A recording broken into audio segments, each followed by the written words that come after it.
Now on the cusp of our 26th year, more than a quarter of a century of service to the worldwide amateur radio community, we are This Week in Amateur Radio, your all-amateur radio and technology news magazine and bulletin service of the air. This is edition number 1351 with a release and air date of Saturday, January 18, 2025. Please take the program to your air following the cue tone.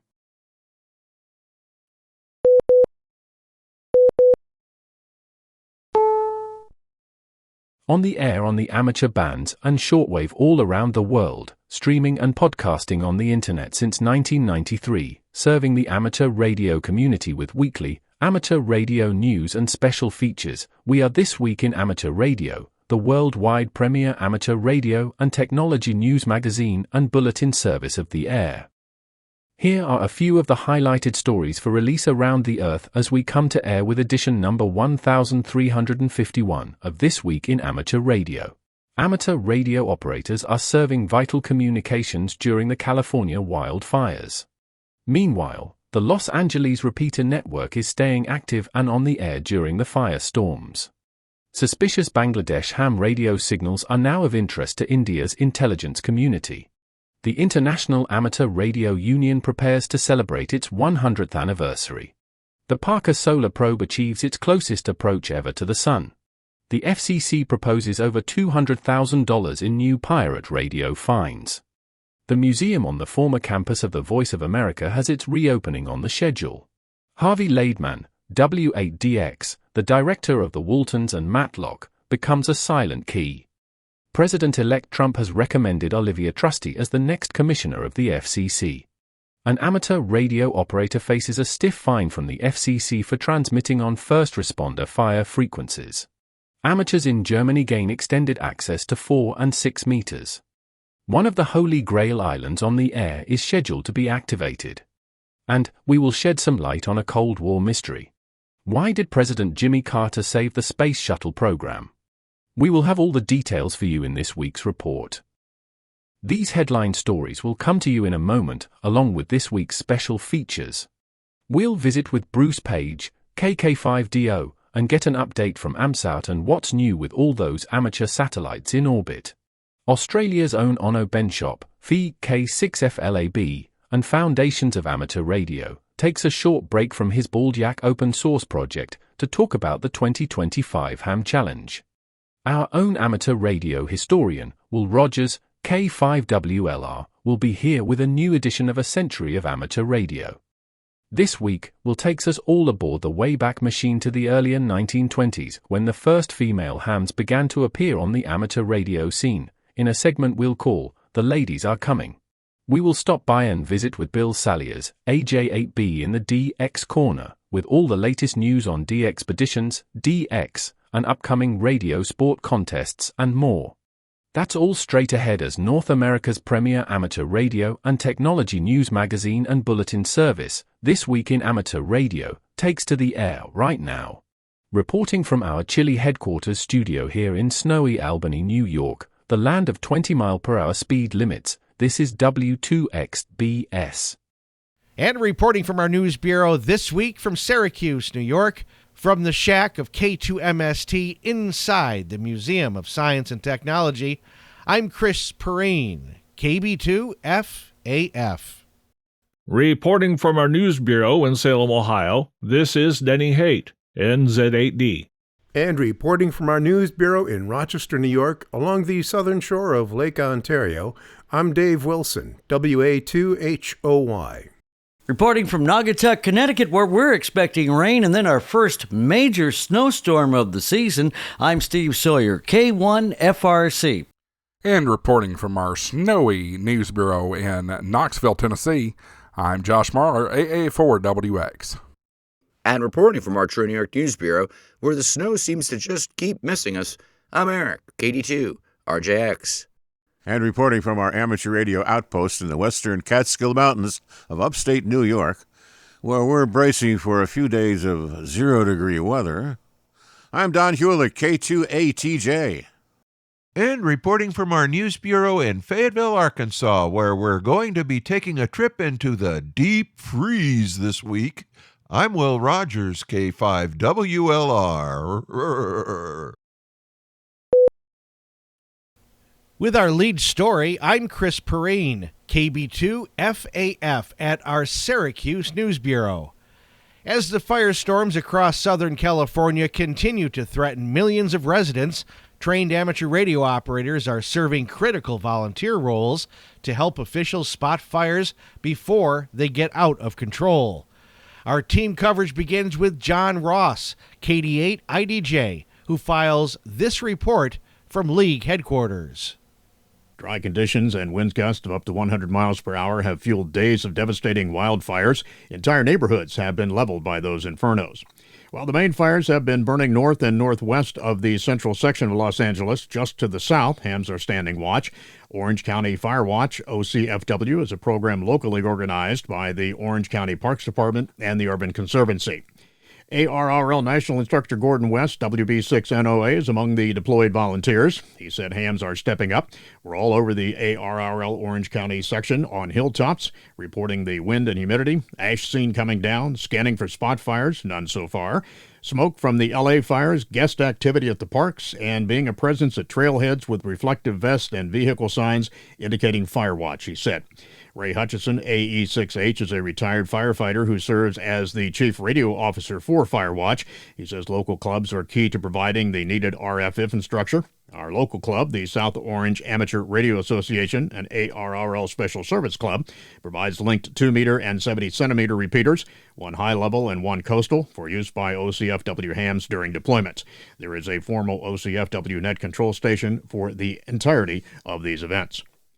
ARRL Director of Emergency Management Josh Johnson, KE5MHV, has been on calls with the Federal Emergency Management Agency and other served agencies offering ARRL resources. Efforts are being coordinated locally by the Emergency Network of Los Angeles, the voluntary organization's Active in Disaster, VOAD. That's a group in Southern California. Johnston urges hams in the affected area to be ready to take care of themselves and their families before needing to deploy. He points out to resources shared by ARRL Amateur Radio Emergency Service, ARES, during the National Preparedness Month. These are stressful events for everyone, and being a ham volunteer is really a second to keeping yourself and your family safe, said Johnston. I'm John Ross, KD8IDJ.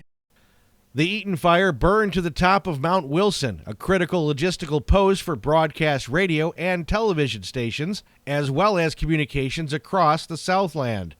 Federal agencies, air traffic control, local emergency responders, radio amateurs, and others all share tower space on the mountain.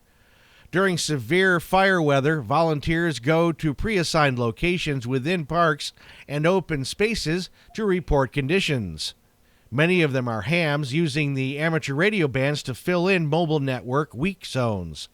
Radio amateurs are also ready and able to serve at evacuation centers, providing support as needed. Members of the ARRL headquarters staff have been in touch with ARRL volunteers and other ham radio groups around the affected area and are offering material support for any activations. It has been a busy start to the year for ham volunteers, said ARRL Publications Relations and Outreach Manager Sierra Harrop, W5DX. Whether it's firestorms or ice storms or any other need, ARRL volunteers selflessly serve their communities. We're mindful that large-scale events like this impact the hams who are active serving, she said. Radio amateurs involved in ARES or other volunteer work through ham radio are encouraged to let the ARRL news staff know of what's happening in their local area by emailing news@arrl.org. With more on this story, we go to our own Denny Haight, NZ8D. As wildfires whipped through the Los Angeles area, the analog repeaters of California's wide-reaching PAPA system had their nets and routine traffic communications canceled for a number of days. The repeaters were placed on standby for news and emergency traffic only, but by Tuesday, January 14th, all but 3 returned to net hosting and normal use. 3 repeaters remained off the main network to continue providing emergency coverage in the greater Los Angeles area. The PAPA system's digital repeaters, which utilize DMR, P25, and D-Star, continued to host normal traffic. Cecil Casillas, WD6FZA, president of the PAPA system, said that as of Tuesday the 14th, none of the PAPA repeaters had suffered fire-related damages. He said that flames closely threatened repeaters on Mount Wilson and at Saddle Peak, which overlooks Malibu, but the fires stopped short of affecting the buildings, antennas, or other equipment. He said the Saddle Peak repeater had been knocked out of service by an unrelated battery failure, but that the fires blocked access for anyone to bring up a generator. Meanwhile, SpaceX gave temporary access to its Starlink satellites to T-Mobile customers, even without its direct-to-cell constellation being fully completed. According to an article in PC Magazine, only T-Mobile customers with supported phones would have access to texting, but emergency alerts and evacuation notices could be received by any cellular phone. You are listening to This Week in Amateur Radio, available to download as a podcast from anywhere on the web podcasts are available.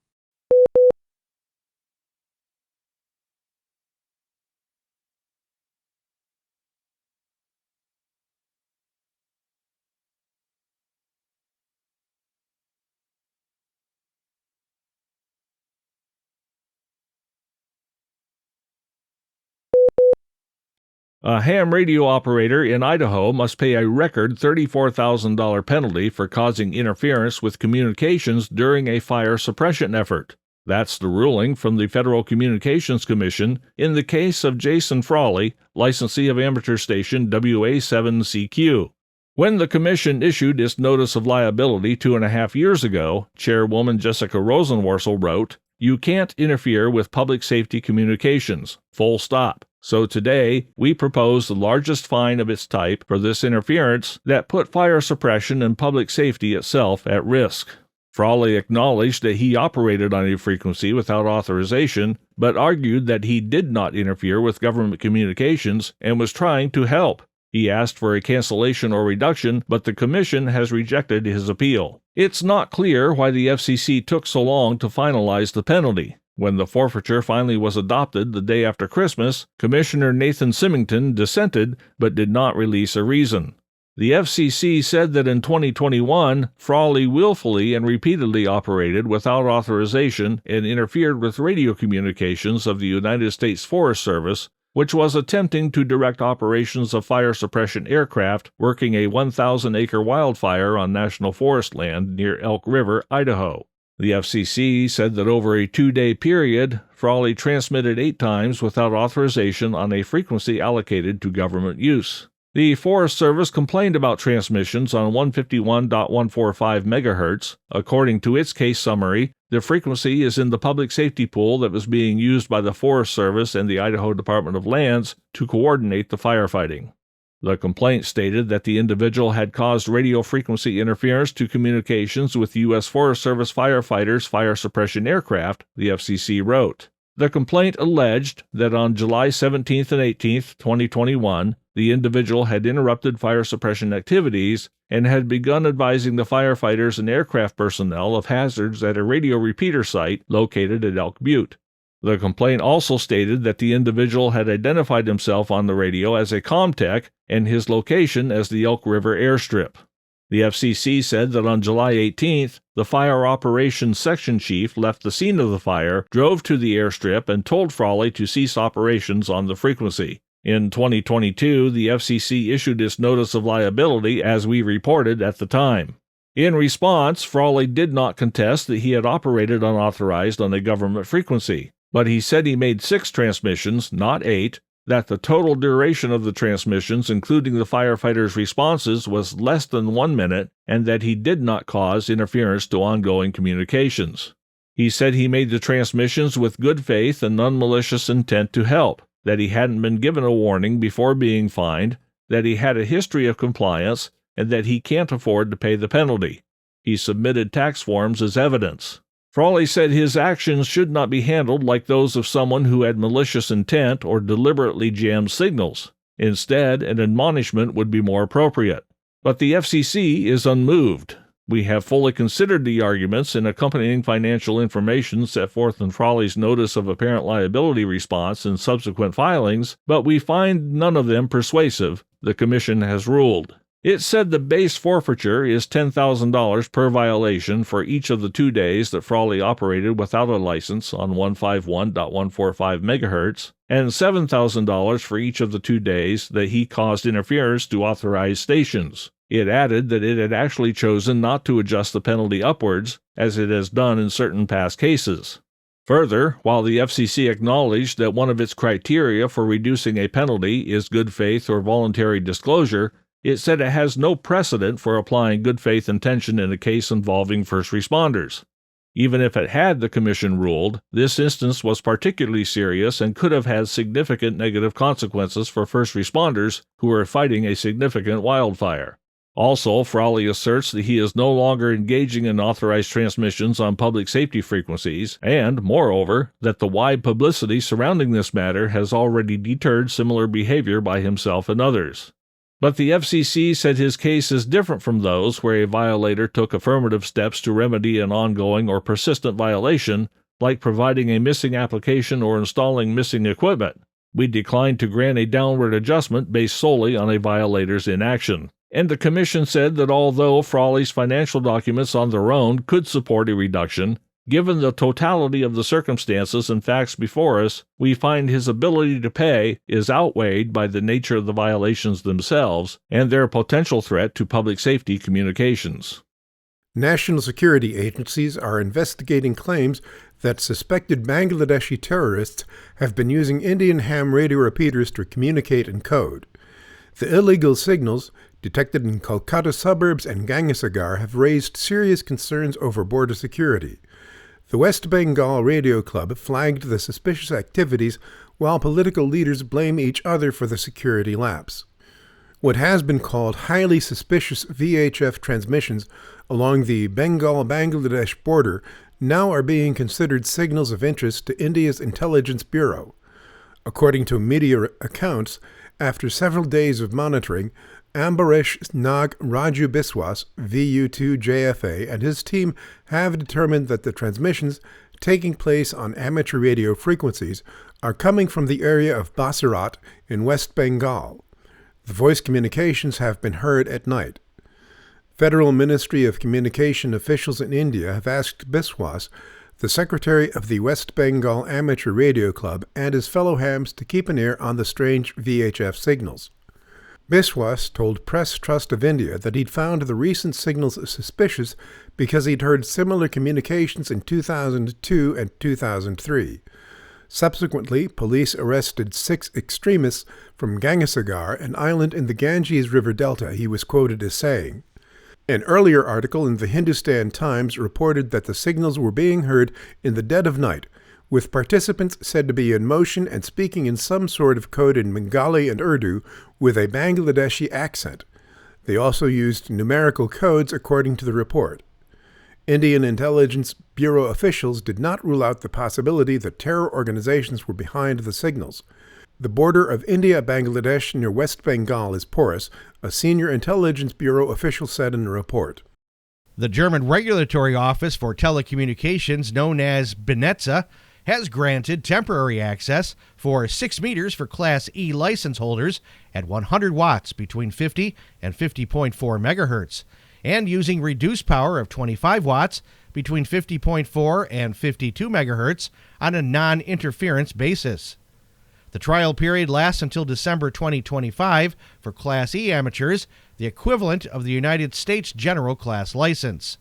According to the regulatory announcement made in December, full license holders are receiving extended access to 6 meters at the same power levels and 70.15 megahertz to 70.21 megahertz in the 4-meter band at 25 watts of power on a trial basis until December 2026.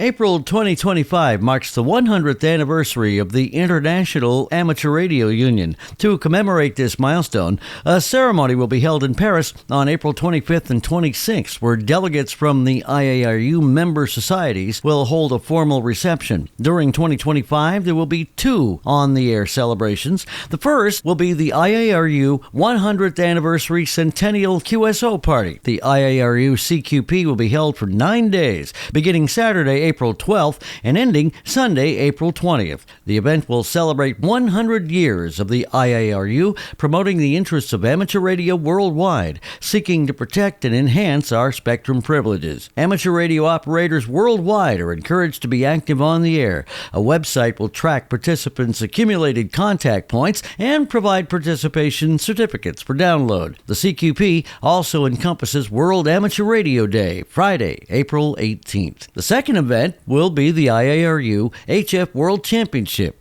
The 24-hour IARU HF World Championship, Saturday, July 12th and Sunday, July 13th. This annual contest supports amateur self-training in radio communications, improving operating skills, conducting technical investigations, and intercommunicating with other amateurs around the world using the 160, 80, 40, 20, 15, and 10-meter bands. Don't touch that dial. You have found the latest in amateur radio news and information provided by This Week in Amateur Radio, celebrating 26 years on the air and available online at twiar.net.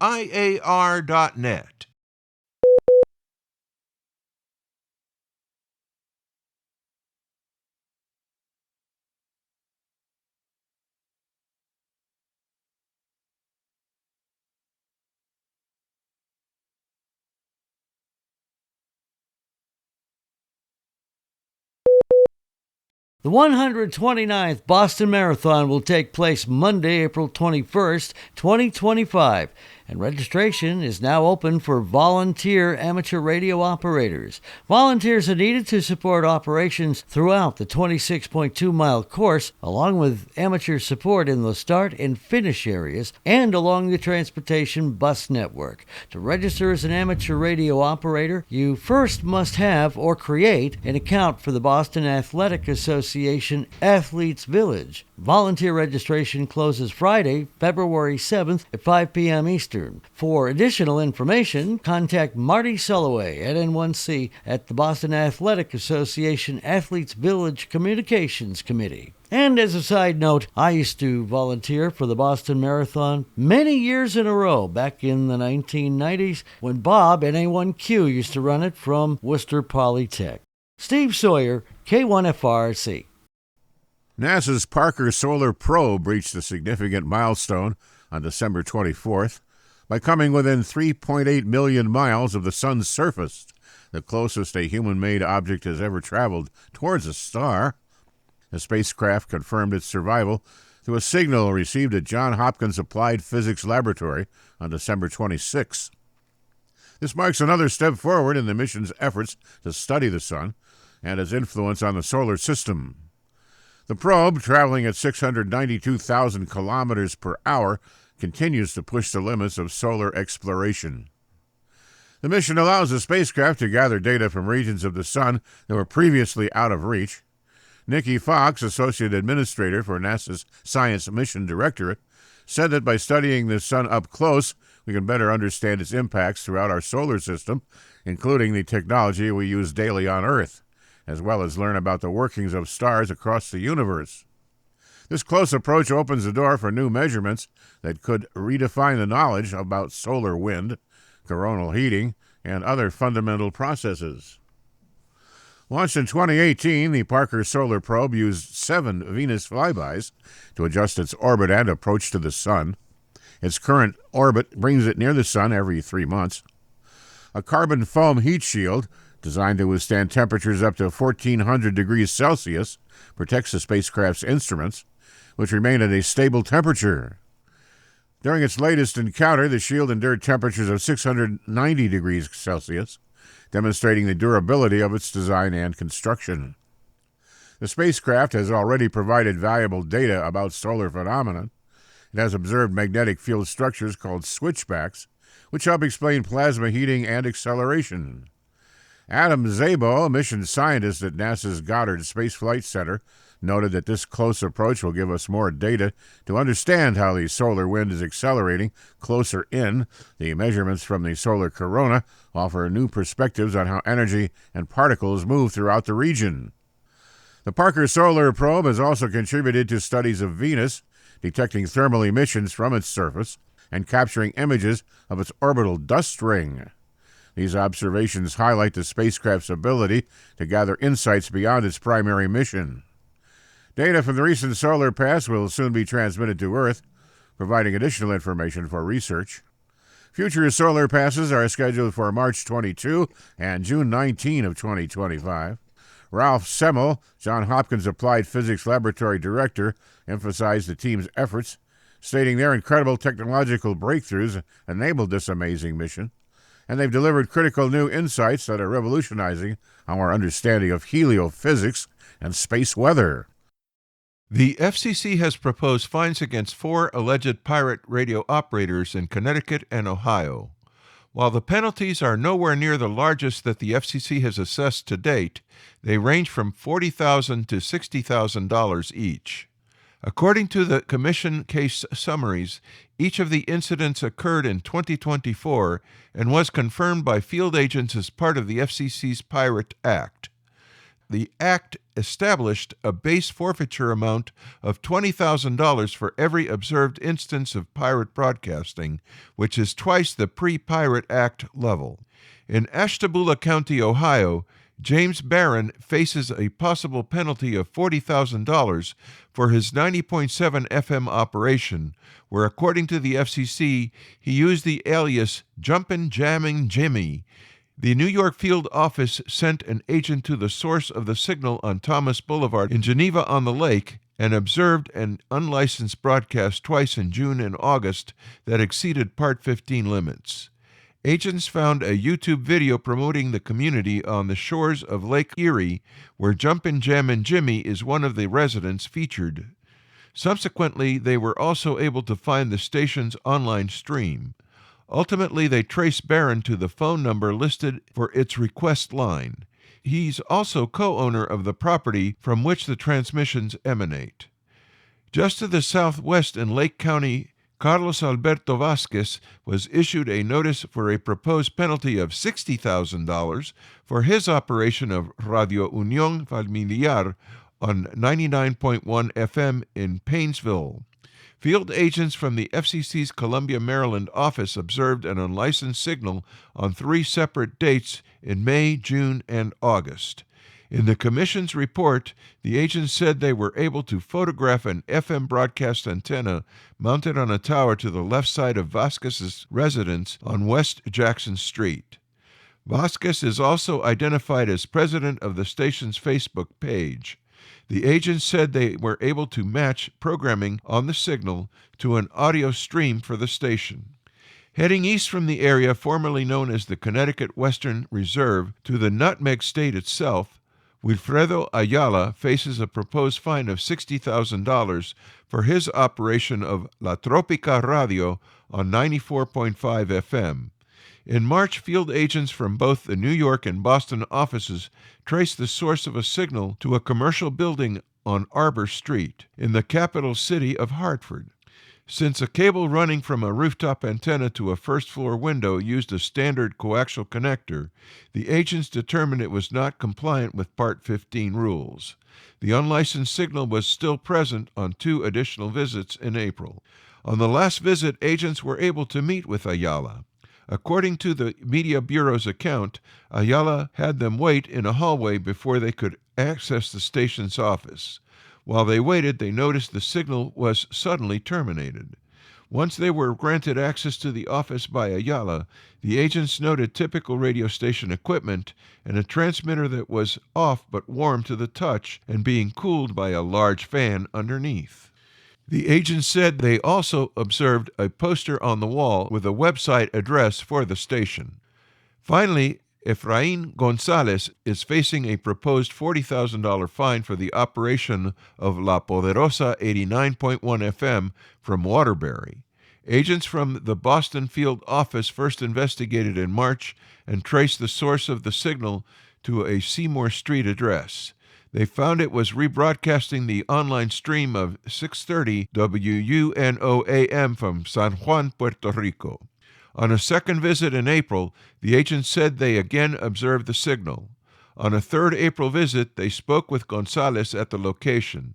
The agent said he acknowledged that he did not have a license to broadcast. The agents observed a transmitter displaying the 89.1 frequency at the location and exceeding legal limits. Agents found promotion on Facebook for the station, as well as the station's streaming site, which linked Gonzalez. The alleged operators have 30 days from the release date of the notices to pay the amount of the proposed forfeitures or to file a written statement seeking reduction or cancellation. The Pirate Act of 2020 provided the FCC additional enforcement authority, including higher penalties. This legislation empowers the FCC to impose substantial fines up to $119,555 per day, with a maximum of $2,391,097 for unauthorized broadcasts. The FCC has proposed more than $14.5 million in fines and imposed $5.5 million in the past 4 years. Coming up on our 26th year keeping the amateur radio community around the world informed, you are listening to This Week in Amateur Radio. Available worldwide as a podcast from our web at twiar.net.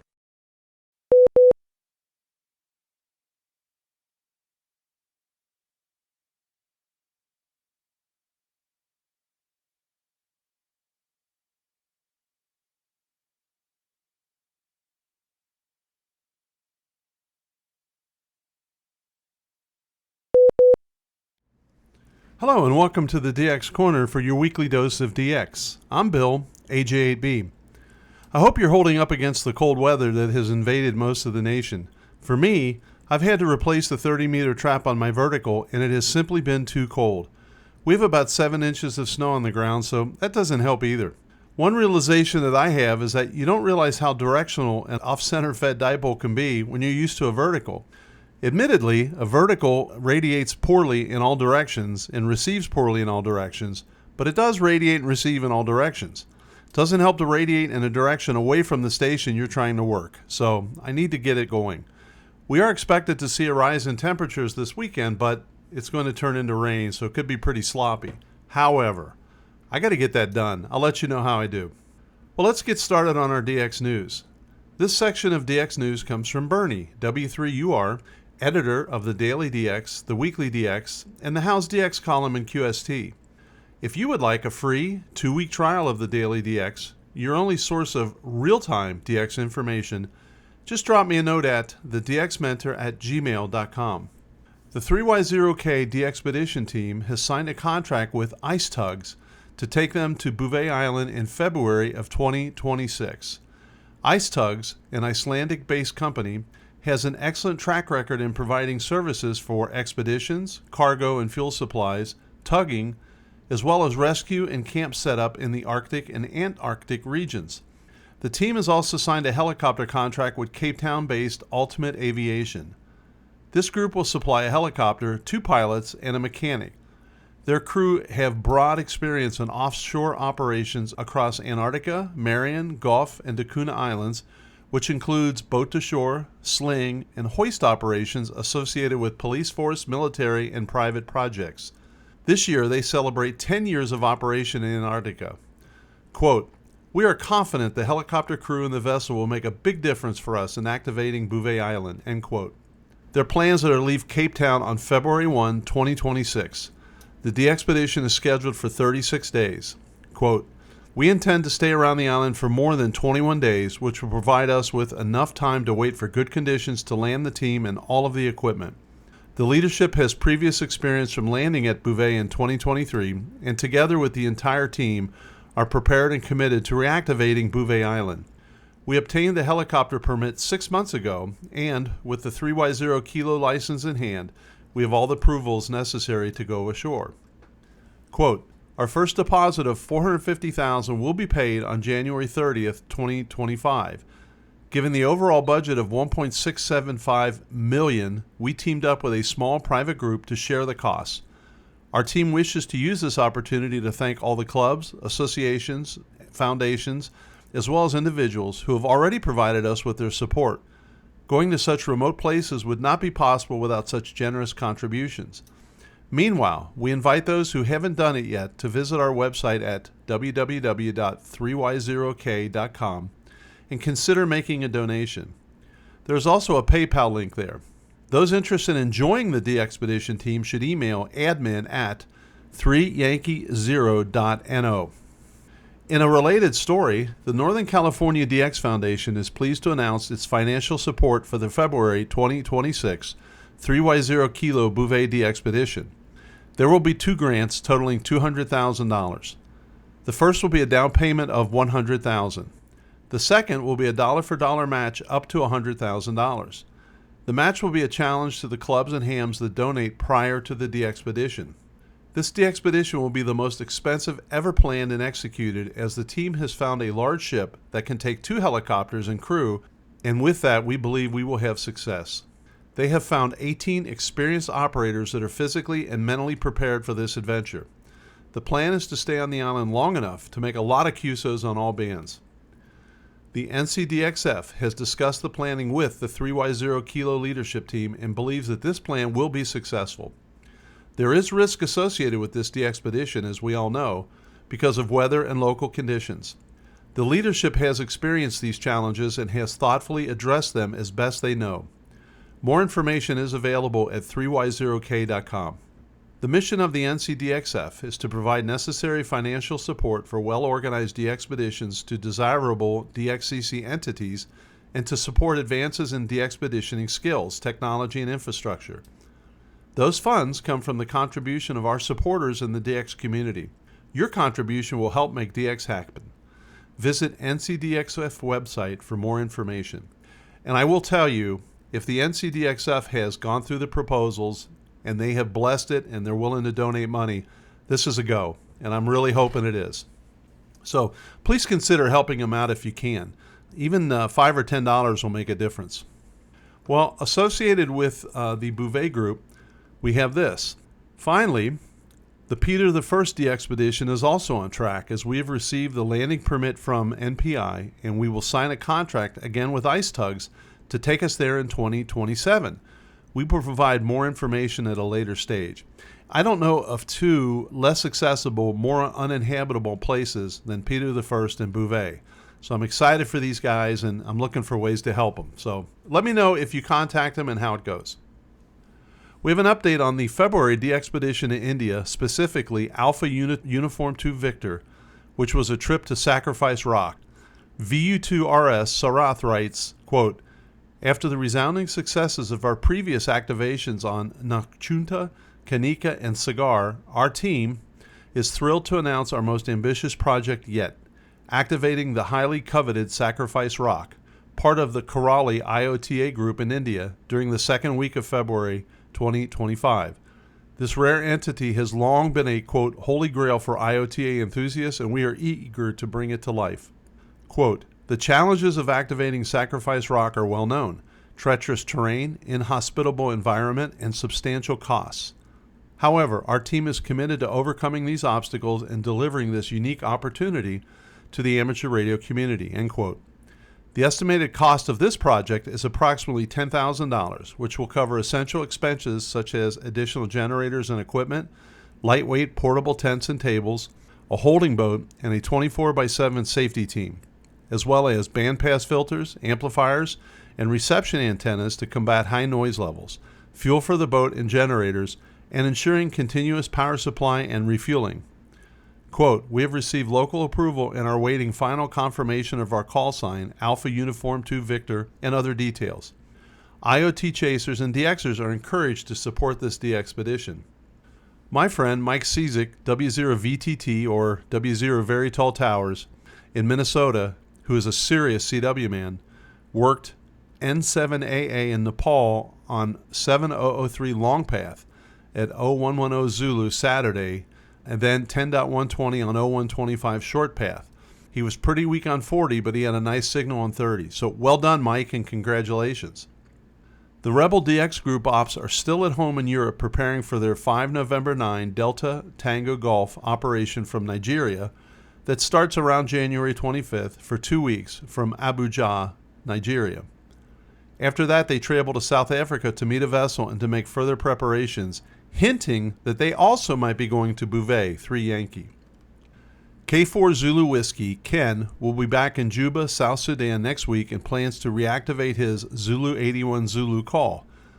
Look for him starting his mini de-expedition about midday on Monday, January 20th, until midday Friday, January 24th. His plans for this trip are solely dedicated to radio, he said, and this is not a, quote, work trip. Although while there, he'll also be meeting with the Communications Authority to discuss the possibility of a club station similar to ET3 Alpha Alpha. In June of 2023, two Z8 Communication Authority members were visiting the ET3AA club station in Addis Ababa. This trip was sponsored by the Yasmi Foundation. While at Z81Z, Ken plans to be on CW and some sideband. He's aware of the need for Z8 on the low bands, however, he's not sure that will be possible, but he'll see once he gets in Juba. And you can QSL Z81Z via K4ZW. Here's an excellent resource for you. The 2024 DXCC Year-End Review is now available. The 20th edition of the DXCC Year-End Review by W1JR Joe Reisert was distributed on Monday, January 6th to all subscribers of the Daily DX and the Weekly DX. This annual compendium by one of the world's premier DXers has 8 pages of DX news and is lavishly illustrated. It is absolutely terrific, and I've already gone through it cover to cover. Past editions of the DXCC Year-End Review are available at the K8CX Ham Gallery, so you should check that out. Just a ton of information. From the ARRL DXCC desk, we learned that the DXCC application processing is back to typical processing times. In October, it was reported that the ARRL DXCC system had been returned to service following work that was completed to ensure the security and integrity of the system following the cyber attack in May. That was almost a year ago. Over 4,000 DXCC applications have been logged into the system for processing since returning the system to service. The ARRL is currently processing applications submitted in December, and we will continue to mail orders for paper DXCC certificates and endorsement stickers. There were 315 certificates mailed between December 27th and January 13th of 2025.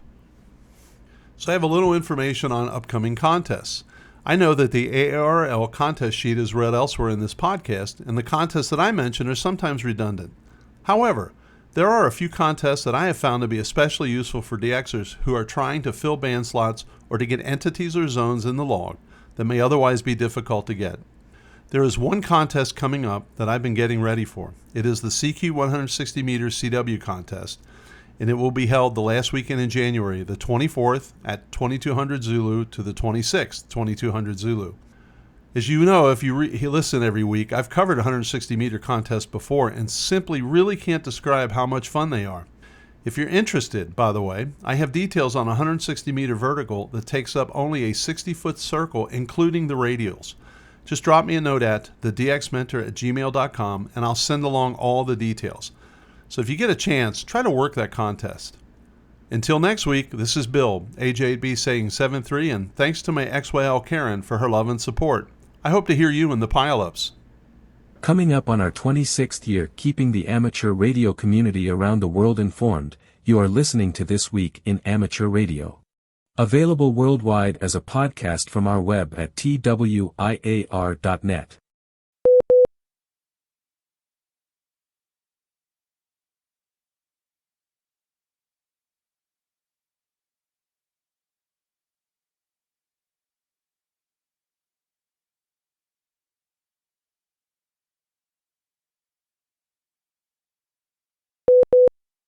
Welcome to the 23rd segment of Ham Radio History, a century of amateur radio, Ham's organizations, events, inventions.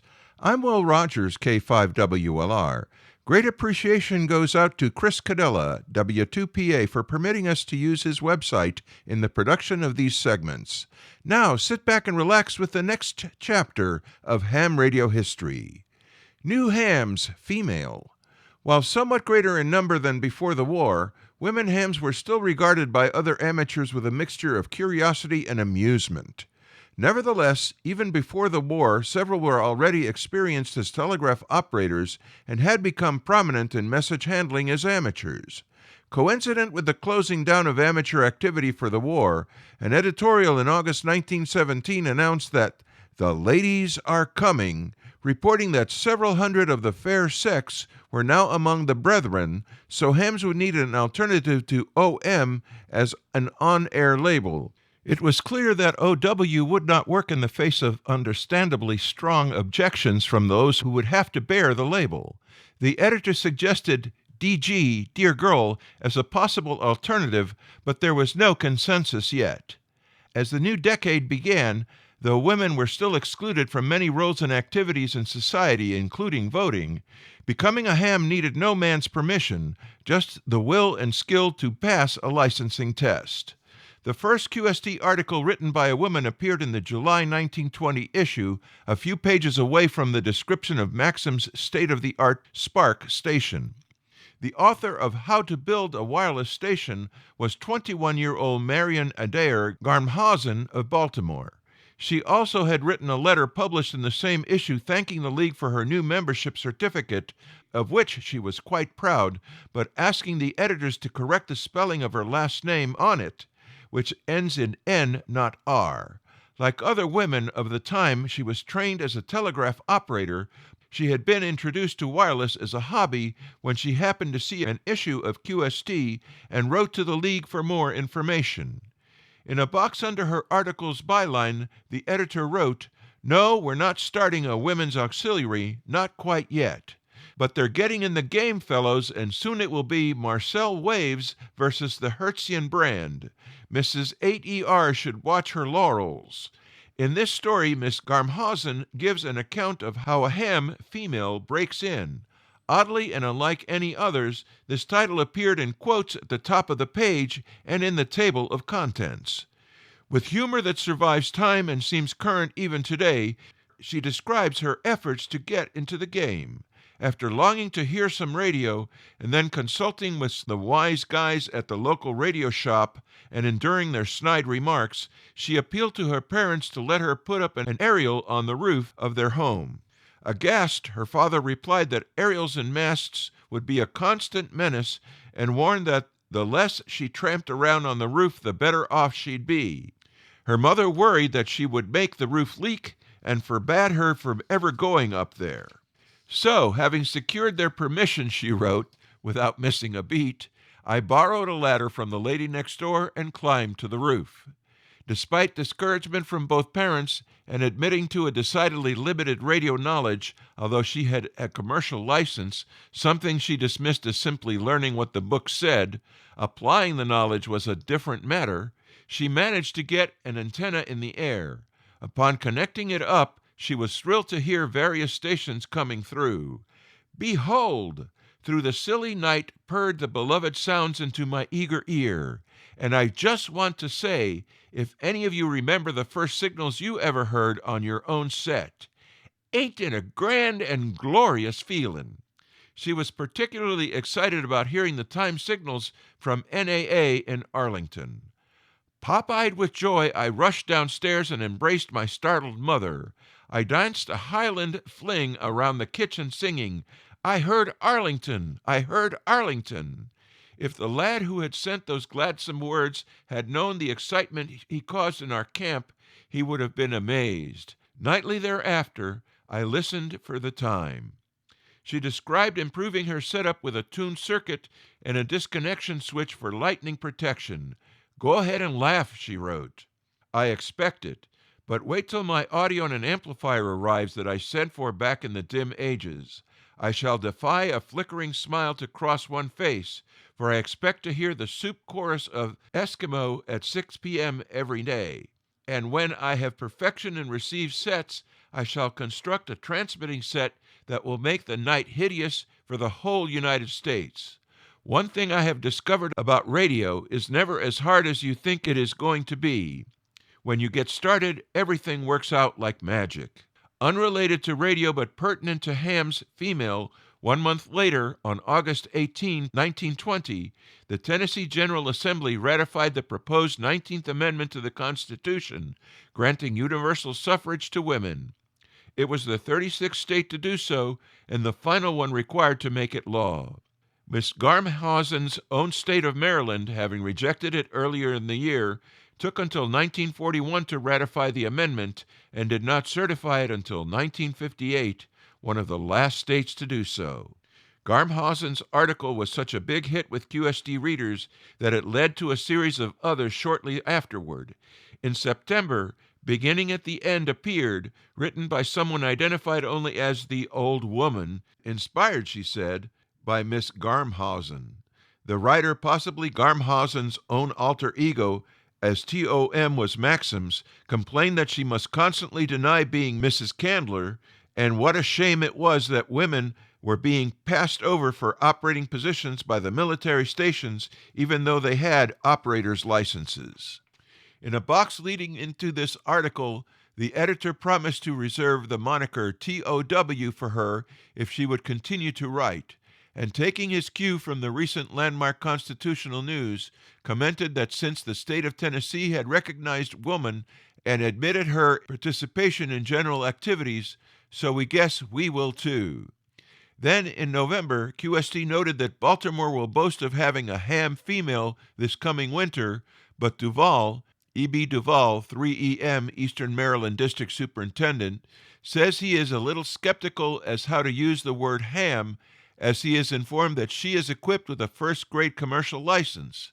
He won't give out her name or call letters yet, but says if anyone mentions the name, he'll whistle.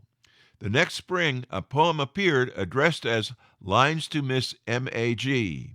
Oh, Ladybug, dear Ladybug, if it could only be that all the girls were just like you, so quiet, friendly, frank, and true, and yet could laugh the way you do, they'd make a hit with me.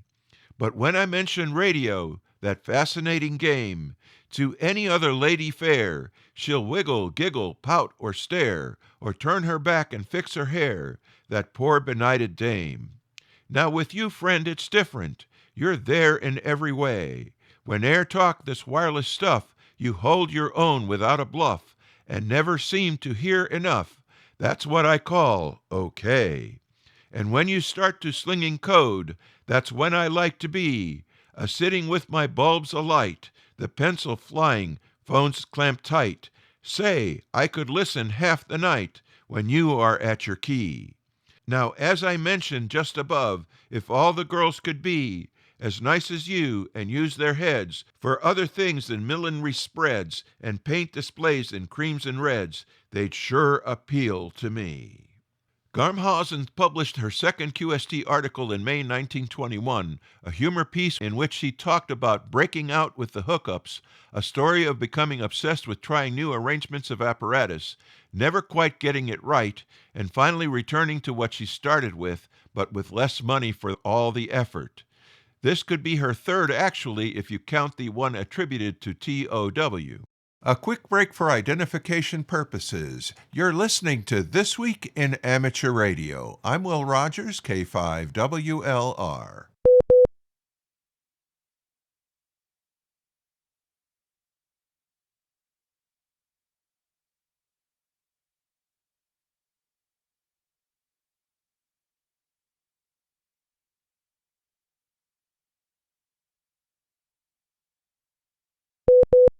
The cover of that issue depicted a woman wearing headphones, the fifth time a woman had appeared on the cover of QST, and one which drew several letters. The illustration, a drawing of a well-known local model, unnamed, had been donated by the Grogan Photo Systems Company of Milwaukee, which did commercial illustrations.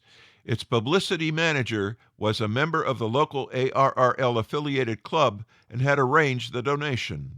Under the call sign 3BCK, Garmhausen was profiled in QST the following year, along with another prominent YL, 20-year-old Winfred Dow, 7CB, who had been active on the air since 1916, took second prize in the Washington's Birthday Relay Test, and was currently ARRL District Superintendent in Tacoma, Washington. Garmhausen became known as the first YL, a sort of female version of Vermilia, even though in the presence of 8NH, now 8ER, and 7CB, she clearly wasn't, and was mentioned as such in QST as recently as 2002. A Stray's column in 1920 started off with this YL item. Say, Eddie, the editor was often referred to as Eddie in letters and other correspondence, Kid Useless out here wants to know if a ham female is a ladybug. Answer per QST. Yours, VT. Dear VT, questions concerning anything female are beyond us. We found that we don't know anything about 'em, but why not? Yours, Ed. Further illustrating the conditions women endured to work in wireless, Edward T. Jones wrote a letter to QST on the subject of women in radio. Give the fair sex a chance. He started out amusingly. A great majority of radio bugs will no doubt disapprove of my suggestions in that behalf, because they would rather have the fair damsels where they can throw their lamps at 'em now and end, so to speak, especially so nowadays with those low-cut everythings. You know what I mean. Then you young rascals must remember that there are serious-minded gentlemen who have either lost their eyesight or have been married so long that their only wish is to die. However, they want to see radio female enthusiasts given a chance, and I am one of those type. He went on to suggest that since women who were interested in radio had absolutely no chance to progress up the ranks of commercial wireless operators because companies would never assign them to be operators on a ship, apparently a prerequisite for further advancement. He suggested an alternative that would even be acceptable to the cons of the suffragist ticket. Everyone who has held an executive position in a radio corporation or in a corporation related to radio in some way or another knows only too well the trouble experienced in breaking in a female stenographer. The radio terms just make her sick. She never knows nor cares to know what you are driving at. Therefore, as an alternative to the inaccessible path to advancement as an operator, he suggested that they, instead, could combine radio knowledge with stenography and become a valuable asset to any company involved in radio, a radio stenographer. He said they'd be in high demand since regular stenographers were so unfamiliar with radio terms that it might as well be a foreign language. I myself would prefer to have a woman of this type, he wrote, asserting that the position ought to pay much more than a regular stenographer. Though he tried sincerely to argue in their favor, one wonders if women interested in radio operating would really have been satisfied to simply be writing about it. Included in this material are quotes from the following. M.A. Garmhausen, How to Build a Wireless Station, QSD, July 1920, page 55. Oh, Lady, Lady, Radio Communications by the Amateurs, QSD, July 1920, page 55. The Old Woman, Beginning at the End, QSD, September 1920, page 10.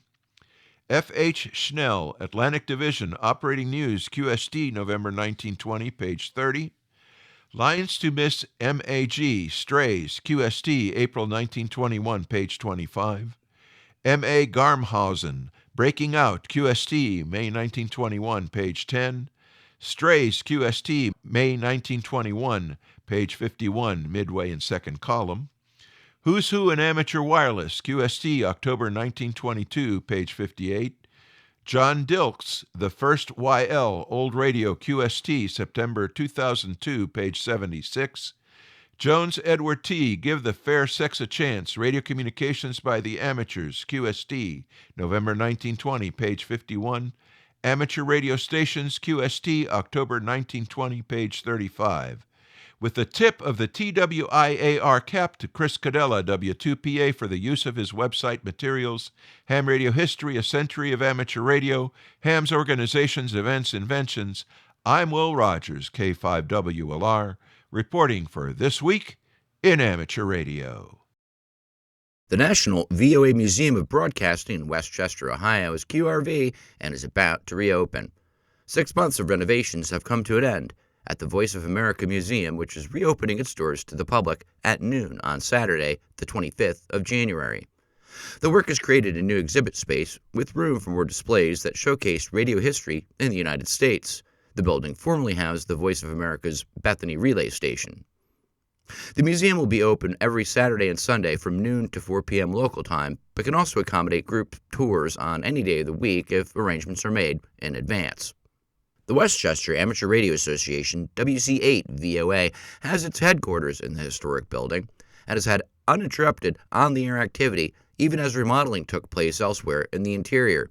As visitors return, Hams will be on the air and, as always, ready to welcome them. Some very clever people at Google Research have worked out and demonstrated a way to study the ionosphere using millions of Android smartphones. See, normally, Global Navigation Satellite System ground stations provide maps of ionospheric total electron content, but their observations are limited to where such ground stations exist. Google Research has shown that by using Android phones as a distributed sensor network and analyzing the Global Navigation Satellite System signals picked up by the phones, they can fill in large gaps in the ionospheric data, effectively doubling the global observational coverage.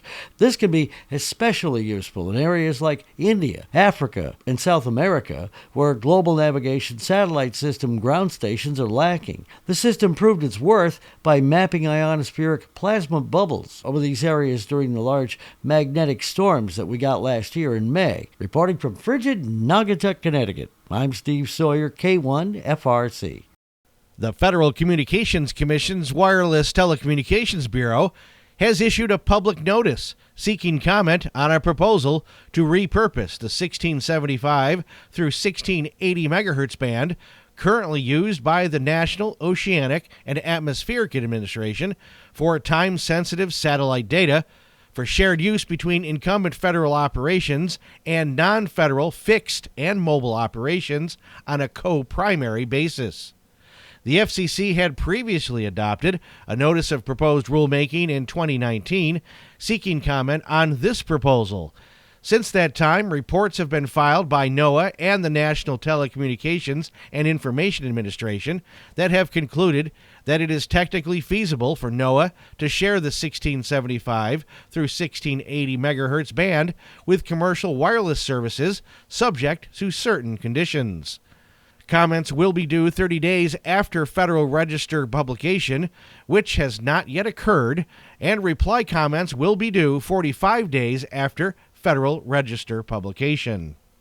ARRL, the National Association for Amateur Radio, has introduced the Dream Station Sweepstakes. Here with all the details you need to know is John Ross, KD8IDJ. Offering members the chance to win an ICOM Dream Station, including a limited edition IC 7760 HF 50 MHz transceiver, an IC PW2 amplifier, and microphone, generously donated by ICOM America. The ARRL sweepstakes began January 3rd and runs until December 31st, 2025. It is the centerpiece of a year-long campaign to encourage new membership and a fun way for current members to extend their support for ARRL. The lucky winner will receive one grand prize that includes a Dream Station comprised of the latest amateur radio equipment from ICOM. The winner will also receive a limited edition Seiko watch celebrating ICOM's 60th anniversary. Participation in the sweepstakes is open to ARRL full-time members in the U.S., and members will automatically earn sweepstakes entries when they join or renew their membership. You can earn one entry there. Set up auto-renewal, earn 2 entries, and donate to the ARRL Diamond Club, an entry for every $50 donated. I'm John Ross, KD8IDJ. Members can earn up to 6 entries during the year-long campaign. For more information about the ARRL sweepstakes and official rules, visit the ARRL website. You're listening to North America's premier amateur radio and technology news magazine of the air. We are This Week in Amateur Radio, distributed worldwide at twiar.net.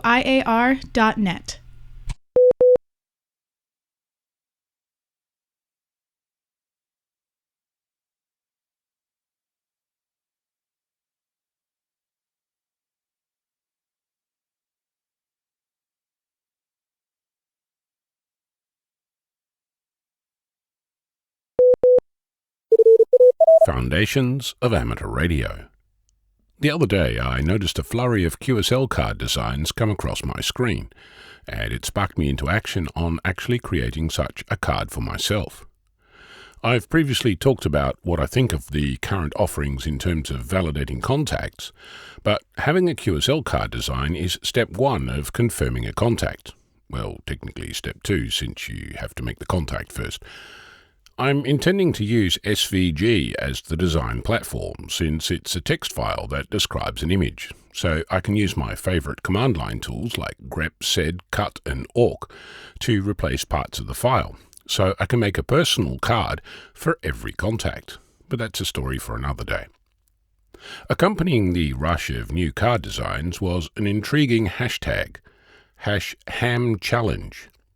Looking into this further, I discovered a project by Fabian Delta Juliet 5 Charlie Whiskey, with an accompanying website, hamchallenge.org. When you go there, and you should, you'll discover 52 challenges with varying levels of difficulty that you can use as inspiration to do something with your hobby. The usual suspects are there, things like Week 42, receive an SSTV image, or Week 50, receive an APRS message or beacon. Then there are those like Week 38, make a contact on Morse code, and Week 19, simulate an antenna. It goes well beyond those essential skills into important stuff, like Week 14, implement and describe a backup solution for your ham radio log. And Week 24, make a contribution to an open source ham radio software package. Not all challenges require an amateur license either. For example, Week 32, listen to a broadcast station from another country, is open to anyone with a sense of wonder. The difficulty level is included in a challenge, so Week 17, which VHF or UHF repeater is closest to you, is marked as easy, where Week 3, work another continent on 80 metres or 160 metres, is marked as hard. There's also helpful information about a challenge. For example, Week 6, take part in a contest, includes a link to the contestcalendar.com website, where you'll find most, if not all, amateur radio contests. Of course, this is your hobby, and it's not up to me to tell you what to do, but I have to say that the items in this list are exciting. They speak to me, and I have to say that I'll be taking inspiration from this list, and I recommend that you do too. Not all of the challenges will be something new to everyone. I've already built an antenna, participated in a contest, worked a 10-metre FM repeater, and several other things on this list. But if I'm going to make a Morse code contact, I'm sure going to have to find some time to actually, learn Morse. I know this will come as music to the ears of several of my amateur friends. There will be challenges that speak to you more than others. Week 21, create a GNU radio flow graph, is right up my alley, but that might not be the case for you. If you feel inspired, Week 47 encourages you to submit an idea for the Ham Challenge next year. So, thank you to Fabian for the efforts and many amateurs who have already contributed to this adventure. What a beauty. I'm off to finish my QSL card. I'm Ono, Victor Kilo 6 Foxtrot Lima Alpha Bravo. Ahead of his inauguration on Monday, President-elect Donald Trump has announced Olivia Trusty as his nominee for FCC Commissioner to replace the seat soon to be vacated by Democratic Chairwoman Jessica Rosenworcel. Since 2019, Trusty has served as a staffer for Senator Roger Wicker, including a role as Policy Director for the U.S. Senate Subcommittee on Communications, Technology, Innovation, and the Internet. She previously worked on telecommunications and technology issues for the House Energy and Commerce Committee and served as legislative assistant to Representative Bob Latta of Ohio. Trusty holds a bachelor's degree in political science from the University of North Carolina at Chapel Hill and a master's degree in American government from Georgetown University. In a statement on Truth Social, Trump praised Trusty as someone who has fought tirelessly to grow the economy, empower innovation, and reignite the American dream. He added, Olivia will work with our incredible new chairman of the FCC, Brendan Carr, to cut regulations at a record pace, protect free speech, and ensure every American has access to affordable and fast internet. ACA Connect's president and CEO Grant Spellmeyer commented, I have followed Olivia's work for more than a decade, dating back to her time with Congressman Latta. Her record of accomplishment at Senate Commerce and Senate Armed Services speaks for itself. ACA Connects and all our members look forward to working with her and Chairman Brendan Carr to cut red tape, promote innovation in rural communities, and further empower America's small and independent broadband providers to close the digital divide. It is time for this week's edition of AMSAT Satellite Shorts from All Over, and we begin this week with Firefly Aerospace's Blue Ghost Mission 1, named Ghost Riders in the Sky. The mission is set to launch in mid-January aboard a SpaceX Falcon 9 rocket, marking the company's first lunar mission. The lander, recently integrated at NASA's Kennedy Space Center, will carry 10 NASA payloads and technology demonstrations as part of NASA's Commercial Lunar Payload Services program. These payloads will test conditions between Earth and the Moon, investigate lunar geology, and demonstrate innovative technologies like radiation-resistant hardware and lunar GPS.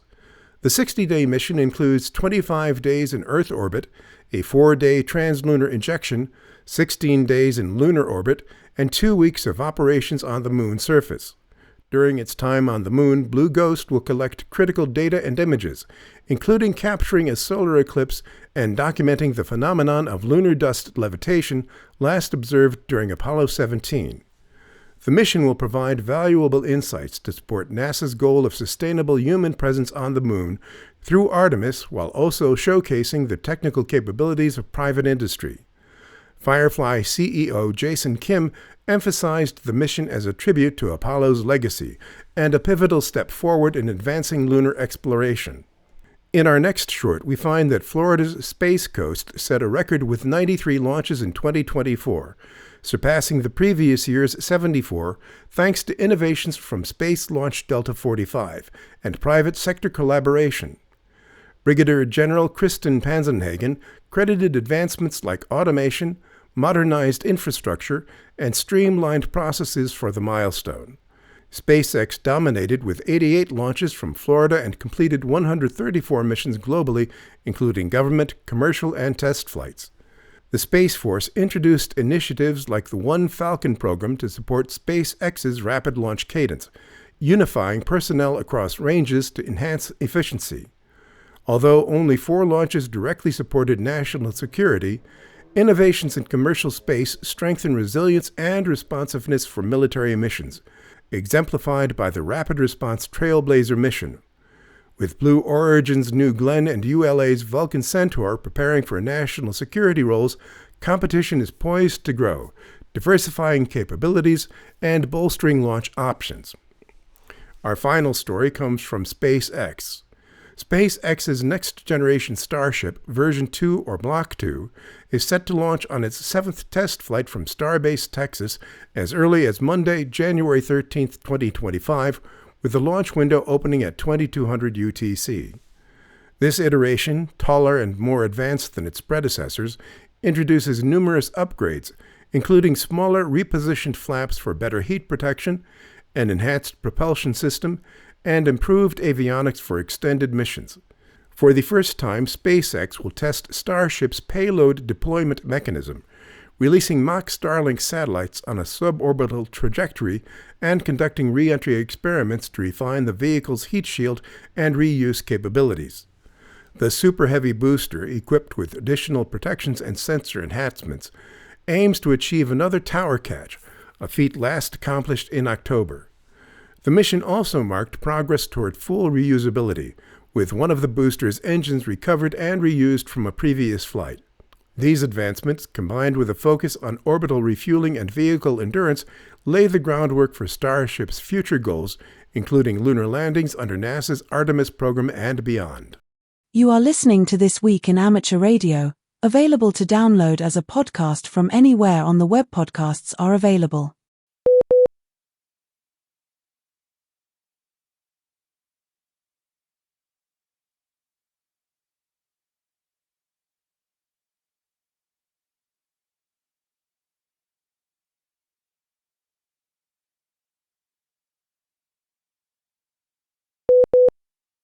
Bruce Page, KK5DO, is here now with this week's AMSAT report.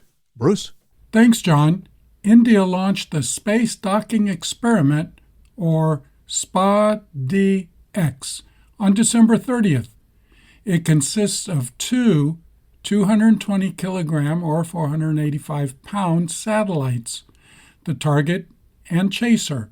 The main mission is for testing rendezvous and docking procedures.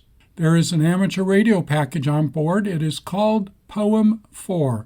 It will transmit slow-scan TV, audio messages, and telemetry on 145.870 MHz. It has an APRS digipeater on 145.825 MHz. The first slow-scan test was on January 10th. More will come. The schedule should be available on their X account, AMSAT India, all one word. Looking for a low-cost antenna for 1.7 gigahertz to receive NOAA and Meteor satellites L-band? Gabe, KL1FI, has created a 3D printed helicone antenna. You can look at the video he put together at Save It for Parts, and that's FOR. Scroll for his 3D printed satellite antenna is fantastic. If you're looking for some rare DX, Alder PY1SAD will be active on satellite as well as HF from Guyana as 8 Romeo 1 TM. He'll be in Georgetown. This is Bruce Page, KK5DO. Back to you, John. And thanks, Bruce, for that report. It is time for this week's edition of the Solar Weather and Propagation Forecast, brought to us this week by solar prognosticator Tad Cook, K7RA, in Seattle, Washington. Before we get to this week's forecast, the ARRL thanks Tad Cook, K7RA, for 34 years of service. Since 1991, Tad has been producing the K7RA Solar Report for the benefit of ARRL members. It has informed our readers and listeners each week of what they can expect from solar conditions. With Tad's blessing, we are saddened to inform you that he is in the final stages of a valiant fight with ALS. For many months, he's been working to continue producing the Solar Report, often from a hospital bed. Tad has let us know that the time has come for him to stop working on it. Last week's report was his final one. Please join us in sending our best wishes and sincere gratitude to him for his decades of service to the ARRL and the amateur radio community. Looking at this week's data, solar activity was low with only C-class flare activity observed. No Earth-directed coronal mass ejections were observed in available coronagraph imagery. Over the past 24 hours, solar wind parameters were slightly enhanced. Conditions on January 16 are likely to dip to mostly quiet levels, with a chance for isolated unsettled periods, before influence from a new negative polarity coronal hole high-speed stream that returned on January 17. Mostly unsettled conditions are then expected, with a slight chance for an isolated active period on January 18. So looking at the predicted solar flux for the near term, it will be 200, 210 and 220 on January 18 through the 20th, then 230 on January 21 through the 25th. The predicted planetary A index for the near term, it will be 10 on January 18 through the 20th, and hold steady at 5 on January 21 through the 30th. For more information concerning radio propagation, visit the ARRL Technical Information Service, read what the numbers mean, and check out the propagation page of Carl Lewetzelschwab, K9LA. In Radio Sport this week, been a great contest. January 16th and the 17th, it's the Walk for the Bacon QRP contest. That's CW. January 16th, the NAQCC CW Sprint. The NTC QSO Party, that's CW.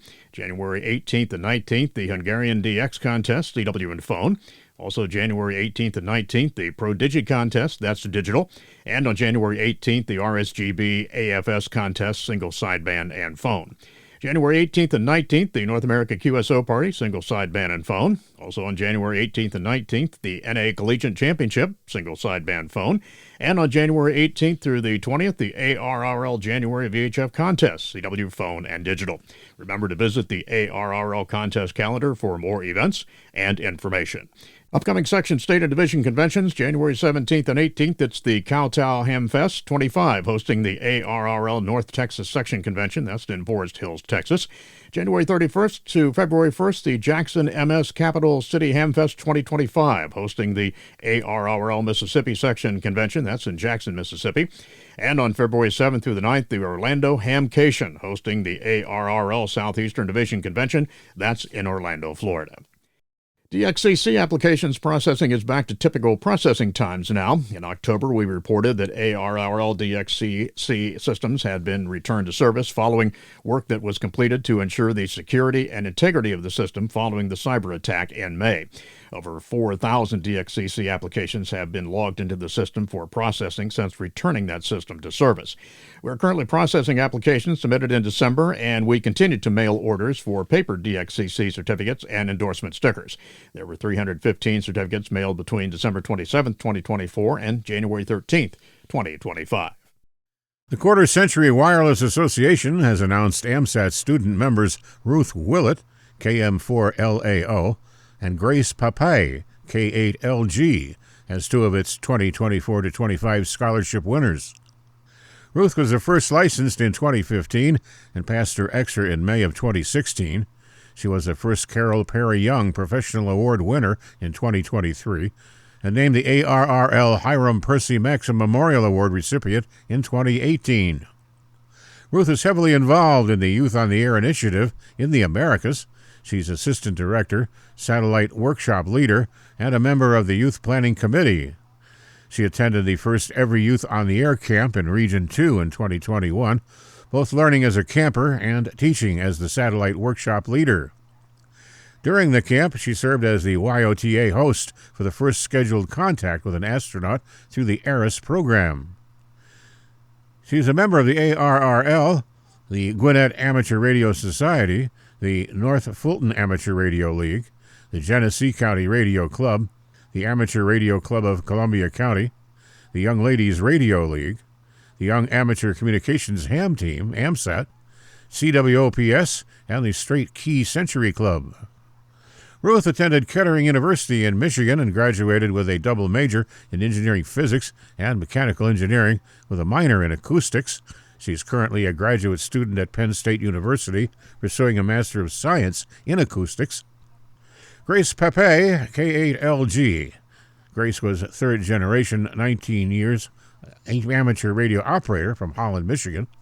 Grace was licensed in 2021 and holds an amateur extra class license.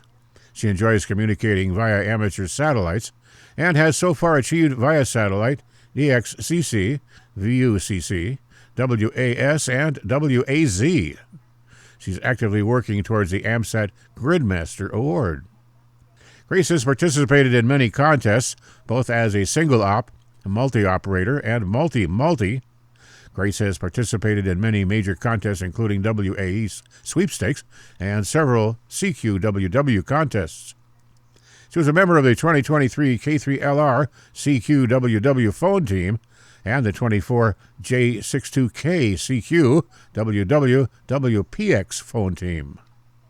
Grace is a member of the ARRL, AMSAT, Holland Amateur Radio Club, Young Amateurs Communications Ham Team, the Westchester Amateur Radio Association, the Northwest Ohio VHF Amateur Radio Society, and the Dayton Amateur Radio Association.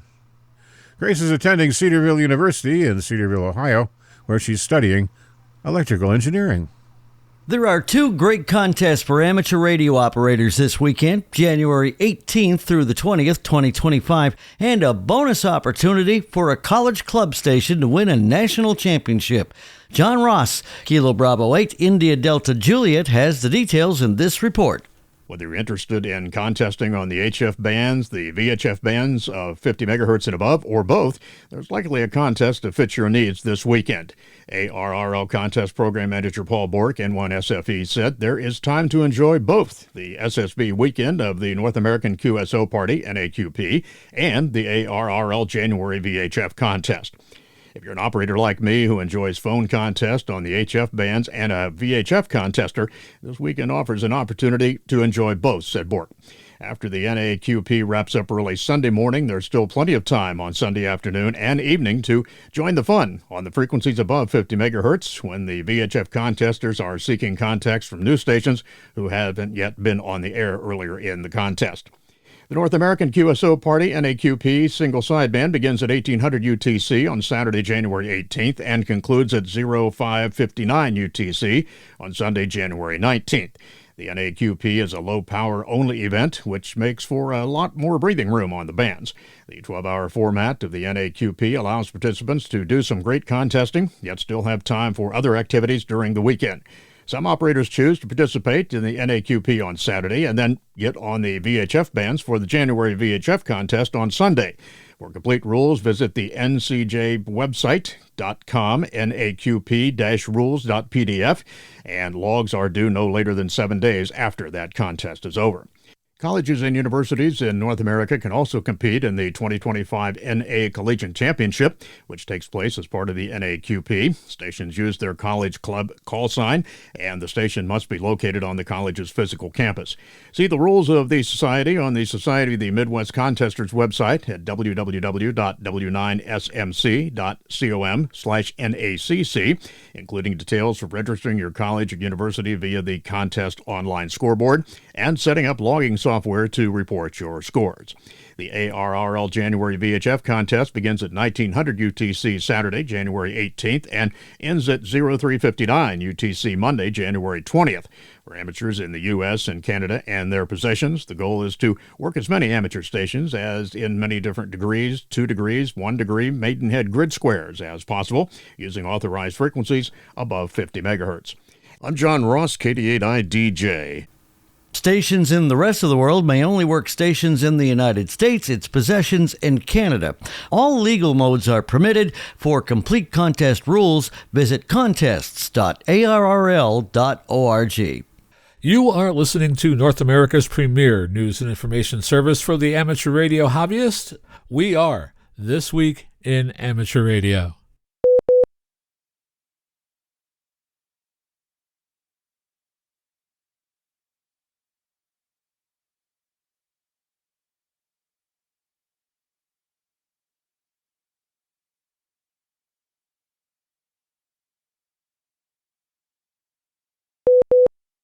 Radio Club Limburg, the North Limburg region, the Netherlands, will activate special event station PA80OV to commemorate Operation Veritable and celebrate 80 years of freedom after World War II. Operation Veritable in early 1945 cleared the way for Allied troops to cross the Rhine River and to begin to move into Germany. PA80OV will be on the air February 14th through the 16th, 2025. All amateur radio operators are invited to make contact there. For information about times and frequencies, visit Radio Club Limburg at their website. As packet radio gains wider usage among hams involved in emergency communications, one East Coast network is looking to add more nodes to deepen its reach. Using mostly near-vertical incident skywave range links, the Packet Radio RF Forwarding Network, or TPRFN, connects standalone nodes and VHF and UHF packet networks to the HF bands. The result is efficient, low-bandwidth communications valued for its simple infrastructure and reliability, as well as its interoperability with email, internet gateways, and SMS messaging. Radios, modems, and simple hardware form its backbone. In the United States, the network reaches as far south as Florida and as far north as Maine.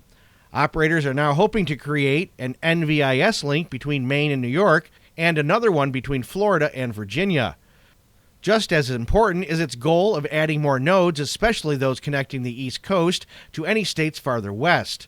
At present, there is only one node west of the region, and that is in Wisconsin. According to the website, the network also needs more nodes in the northeastern United States. All of this planning comes as operators prepare for their first net of the year, which will take place on Sunday, January 19th at 0000 UTC. Additional details can be found on their website at tprfn.net. As the website notes, the ultimate goal is to provide valuable digital communications without the need for the Internet. Harvey Laidman, W8DX, a veteran TV director who helmed multiple episodes of such series as The Waltons, Scarecrow and Mrs. King, the original Matlock, and Seventh Heaven, has died. He was 82. Laidman died of cancer on January 3rd in a hospice facility in Simi Valley. His son Dan Laidman told The Hollywood Reporter. During his 3-decade-plus career, he also directed installments of The Blue Knight, Family, Hawaii Five-0, Hunter, Kojak, 8 is Enough, The Incredible Hulk, Lou Grant, Knots Landing, Falcon Crest, Airwolf, Knight Rider, Magnum P.I., and Jake and the Fat Man, Silk Stockings, and Jag. Laidman served as assistant director and unit production manager on the second and third seasons of CBS's The Waltons from 73 through 75, and then advanced to the director's chair to call the shots on 11 episodes of the beloved period drama from 75 through 81. He also helmed 10 episodes of CBS's Scarecrow and Mrs. King, 33 episodes of NBC and ABC's Matlock, and 16 episodes of Warner Brothers' Seventh Heaven, his final credit from 96 through 2004. Harvey Samuel Laidman was born in Cleveland on February 22 of 1942. His mother, Sarah, is a librarian, and his father was an electrical contractor. Laidman spent 3 summers as member of the Kensley Players, a stock theater company based in Warren, Ohio, and studied electrical engineering at Kent State University before transferring to the University of Southern California, where he earned a degree in cinema in 1984. He then worked for 3 years at a Los Angeles station KTTV before being accepted into the DGA's producer training program. Laidman got his start in Hollywood at Universal as an assistant director in such films such as Airport, Red Sky in the Morning, starring the future Walton star Richard Thomas, and Slaughterhouse-5. He worked on the NBC series The Bold Ones, The New Doctors, and then he segued to Lorimar Productions, where he was unit production manager and assistant director before landing his first directing assignment in the 1975 third season of The Waltons. He also helmed the network telefilm Steel Cowboy in 78, Chicago Story in 81, and The Boy Who Loved Trolls in 84. Laidman went back to school to get a doctorate in education and taught science, and from 2011 until last year, film directing at Cal State Northridge. He was also an active member of the amateur radio community, holding the call sign W8DX. In addition to his son, survivors include his wife Susan, his grandchildren Mira and Talia, and his sister Laura. A service to honor his life will be held Sunday at Mount Sinai Hollywood Hills. Donations in his memory can be made to the dog rescue group Wags and Walks, reflecting Harvey's love for Rosie, Alice, and Colonel, the best puppies around. The Northern Arizona DX Association is hosting the annual W7P Pluto Discovery Anniversary Special Event, which will be held February 15th through the 24th, 2025, and the organizers need amateur radio operators to help. The event is a tribute to Pluto's discovery in 1930 by Clyde Tombaugh, with members transmitting from their home QTHs. Special guest operator Doug Tombaugh, N3PTD, Clyde's nephew, will join from Kansas City as W7P/0. Operators at the Lowell Observatory will work from a heated trailer just outside of the new $53 million Marley Astronomy Discovery Center using a Kedwin TS590SG for SSB, an Elecraft K3 for CW and SSB or digital, and a Yaesu FD991 for FD8 or FD4 modes. Operators are also welcome to bring their own radios. This year's event also celebrates the 10th anniversary of the New Horizons spacecraft flyby of Pluto, featuring insights on the radio equipment that sends signals back to Earth. For more details, visit www.nadxa.com or contact Bob Wirtz, NF7E, via email at bob6315@earthlink.net. Alan Morgan, KY10, is the new section manager of the ARRL Kentucky section. Morgan was appointed to the position effective January 1st, 2025, following the resignation of Charlie O'Neill, KE4AIE. Morgan had already been elected to the position for the term beginning April 1st, 2025, so will continue in the role for the next term. Morgan is an ARRL life member and previously served as section manager from April 2015 to April 2017. First licensed in 1978, he is active in emergency communications and also enjoys making long-distance contacts on 10 meters, 2 meters, and 70 centimeters. FM radio broadcasting continued its vanishing act in Switzerland this week. On December 31st, the Swiss Broadcasting Corporation shut off an estimated 850 analog FM transmitters, leaving listeners the option of either Internet radio or DAB Plus for stations SRF1, SRF2 Coulter, and SRF3. The changeover by the nation's public broadcaster now leaves about 24 private radio stations still transmitting their programs over standard broadcast FM. However, they are expected to follow the Swiss Broadcasting Corporation's move, completing the transition no later than the end of 2026. The Swiss Federal Office of Communications reports that the popularity of DAB+ and Internet radio has been growing consistently since 2015, while only 10% of the nation's radio listeners still tune in to broadcast FM, most while driving in their vehicles. Depending on how many users in the class action suit against Apple have filed, $20 may be all each gets from the U.S. $95 million in cash to settle a proposed class action lawsuit claiming that Apple's voice-activated Siri assistant violated users' privacy. Mobile device owners had complained that Apple routinely recorded their private conversations after they activated Siri unintentionally and disclosed these conversations to third parties, such as advertisers. Two plaintiffs said their mentions of Air Jordan sneakers in Olive Garden restaurants triggered ads for those products. Another said he got ads for a brand-name surgical treatment after discussing it, he thought, privately with his doctor. The class period ran from September 17, 2014 to December 31, 2024. It began when Siri incorporated the Hey Siri feature that allegedly led to the unauthorized recordings. Class members, estimated in the tens of millions, may receive up to $20 per Siri-enabled device, such as iPhones and Apple Watches. Apple denied wrongdoing in agreeing to settle. You are listening to This Week in Amateur Radio, available as an on-demand stream from Spotify, Deezer, and wherever podcasts are available.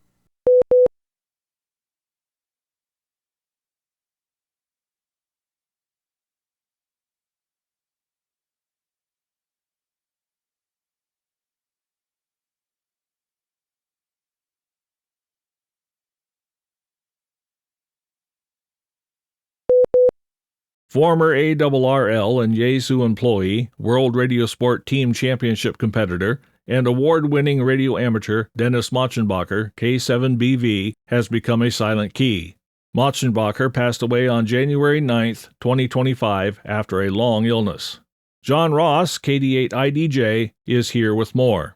Mochenbacher was first licensed at the age of 13. According to his obituary, his amateur radio activities took him to 35 countries, and his ham radio call sign, K7BV, was recognized all over the world. He competed on the U.S. team in the World Radio Sport Team Championship in 2000 in Slovenia, and in his lifetime won many national and international awards for his ham radio achievements. Mochenbacher was well known within the amateur radio community. He was a prolific ham radio author from 1998 to 2002. He served as editor of the National Contest Journal. He served on ARRL staff as the sales and marketing manager from 2002 to 2006, when he joined Yaesu as their executive vice president of amateur radio sales division. He retired from that role in 2019. A small graveside ceremony was held at the Eastern Carolina State Veterans Cemetery in Goldsboro, North Carolina, on Friday, January 17, 2025. There is more to read about Mochenbacher at arrl.org. I'm John Ross, KD8IDJ. His colleagues at Yaesu remember him fondly. Yaesu National Sales Manager John Kruk, N9UPC, passed along these words on behalf of the company. Dennis Mochenbacher had a talent in ham radio which was only surpassed by his incredible gift of friendship. Dennis was a mentor to many in different ways, a beacon of honesty, and gave unwavering support to all.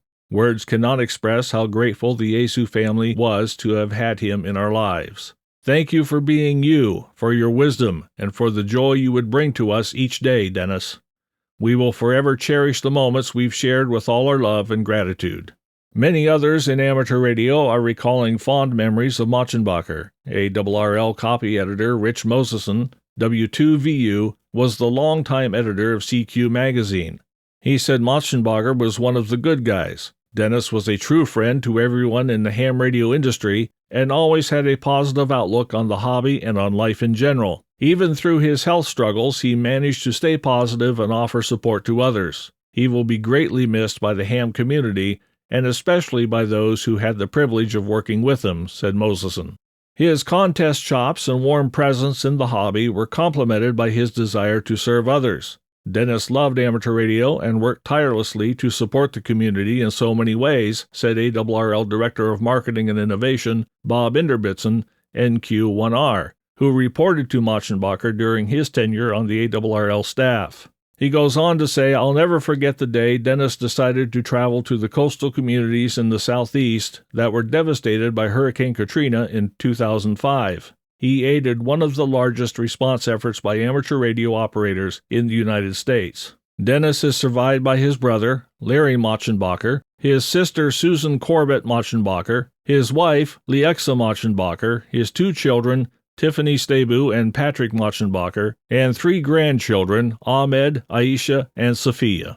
QST, the membership journal of ARRL, seeks manuscripts about ARRL Field Day for possible publication in the June 2025 Field Day issue. This is your areas group's chance to share your Field Day successes and lessons learned, so other groups will benefit from your experience. Here's what QST is looking for. 1,200 to 1,800 words. Tell the story of your field day operations with a how-to angle, so readers will understand how to duplicate your success. 2 to 5 high-resolution images. Include captions that explain what's happening in the photos, the names and call signs of any hams pictured, and the name and call sign, if applicable, of the person who took each photo. Send the manuscript and photos to qst@arrl.org by April 1st, 2025. The next New Zealand Straight Key Night will be held Saturday, June 8th from 0800 to 0900 UTC on 80 meters. Polish and lubricate that old Morse code key and enjoy an evening of old-time radio fun. Straight Key Night is an informal event that honors the roots of amateur radio. Morse code sent with a straight key, no bugs, sideswipers, keys, or keyboards. Winter Straight Key Night is the second Sunday in June, 8 to 9 p.m. New Zealand time. Summer SKN is always the first Sunday in December, 9 to 10 p.m. New Zealand time. Straight Key Night honors the original amateur radio mode in an easy-going style. Operators send signal report, name, location, type of key, type of transmitter, and power output. Stations are limited to 100 watts output power. Straight Key Night is not a contest, but the operator who gets the most votes for the quality of their sending will win the Bruce Scahill Best Fist Award. This certificate honors Bruce, ZL1 Bravo Whiskey Golf, who was a dedicated supporter of Straight Key Night. Please email your nomination to ZL1 November Zulu within 1 week following the event. The International Amateur Radio Union Region 1 interim meeting and 75-year celebration will be held in Paris, France on April 24th and 25th. The IARU 100-year celebration will be on April 26th, but with a separate invitation by the IARU International Secretariat. The Region 1 interim meeting is both an intermediate and a preparatory meeting before the General Conference in Vienna, Austria in 2026, and allows member associates to work on proposals and challenges facing Region 1. At the interim meeting, committees may make proposals and recommendations, which can be approved by the Executive Committee in between the General Conferences. Depending on the subject, these proposals or recommendations may have to be ratified subsequently by the General Conference. Since its founding in Paris, France, the IARU has worked tirelessly to promote innovation in amateur radio and to encourage the growth of the service in communities throughout the world. The ARRL Teachers Institute on Wireless Technology is going mobile in 2025. And here with all the details is John Ross, KD8IDJ, with this special report from League Headquarters. In addition to the cohorts hosted at ARRL headquarters in Newington, Connecticut, there will be several sessions around the United States this year. The first, hosted by ARRL Model School Staten Island Technical High School in New York City, will be held January 21st through the 24th. The format is being refined this year from 5 days till 4. That change, along with taking the show on the road, is expected to make it easier for educators to attend, according to ARRL Education and Learning Manager Steve Goodgame, K5ATA. Especially for educators juggling a busy family life, a 4-day work program near them might be an easier option than a 5-day trip to New England. Plans are also being finalized for a session in Kilgore, Texas in July and another in the southeastern U.S. The programming and support continue to evolve. We really want to support these TI graduates after they leave, so we've rolled out a Discord server so they can stay in touch with their peers who are also implementing the material they learned here, said Good Game. Providing community support and engagement has proven key to the ongoing success from the program. Staten Island Tech High School's program is led by Everett Enriquez, KD2ZZT, a two-time ARRLTI attendee. Enriquez has helped many of his students not only get licensed, but also be generally engaged in amateur radio. Enriquez will help ARR Education Specialist Wayne Green, KB4DSF, teach the program. By developing the network of educators who have benefited from the program and by offering the regional opportunities, Good Game hopes to receive more applications to attend. TI is free for educators thanks to funding from donors to the ARR Education and Technology Fund. There is a $100 application fee if the educator is accepted. Good Game sees a long-term benefit to wrapping genuine fun into this radio-centric curriculum. Inspiration drives innovation, so if we don't inspire young people to innovate and expose them to RF, they are not going to innovate in those fields, he said. Somebody will, it's just not going to be our kids. I'm John Ross, KD8I-DJ. To learn more about the ARRL Teachers Institute on Wireless Technology and to apply to attend, head to arrl.org/TI. You are listening to This Week in Amateur Radio, available to download as a podcast from anywhere on the web podcasts are available.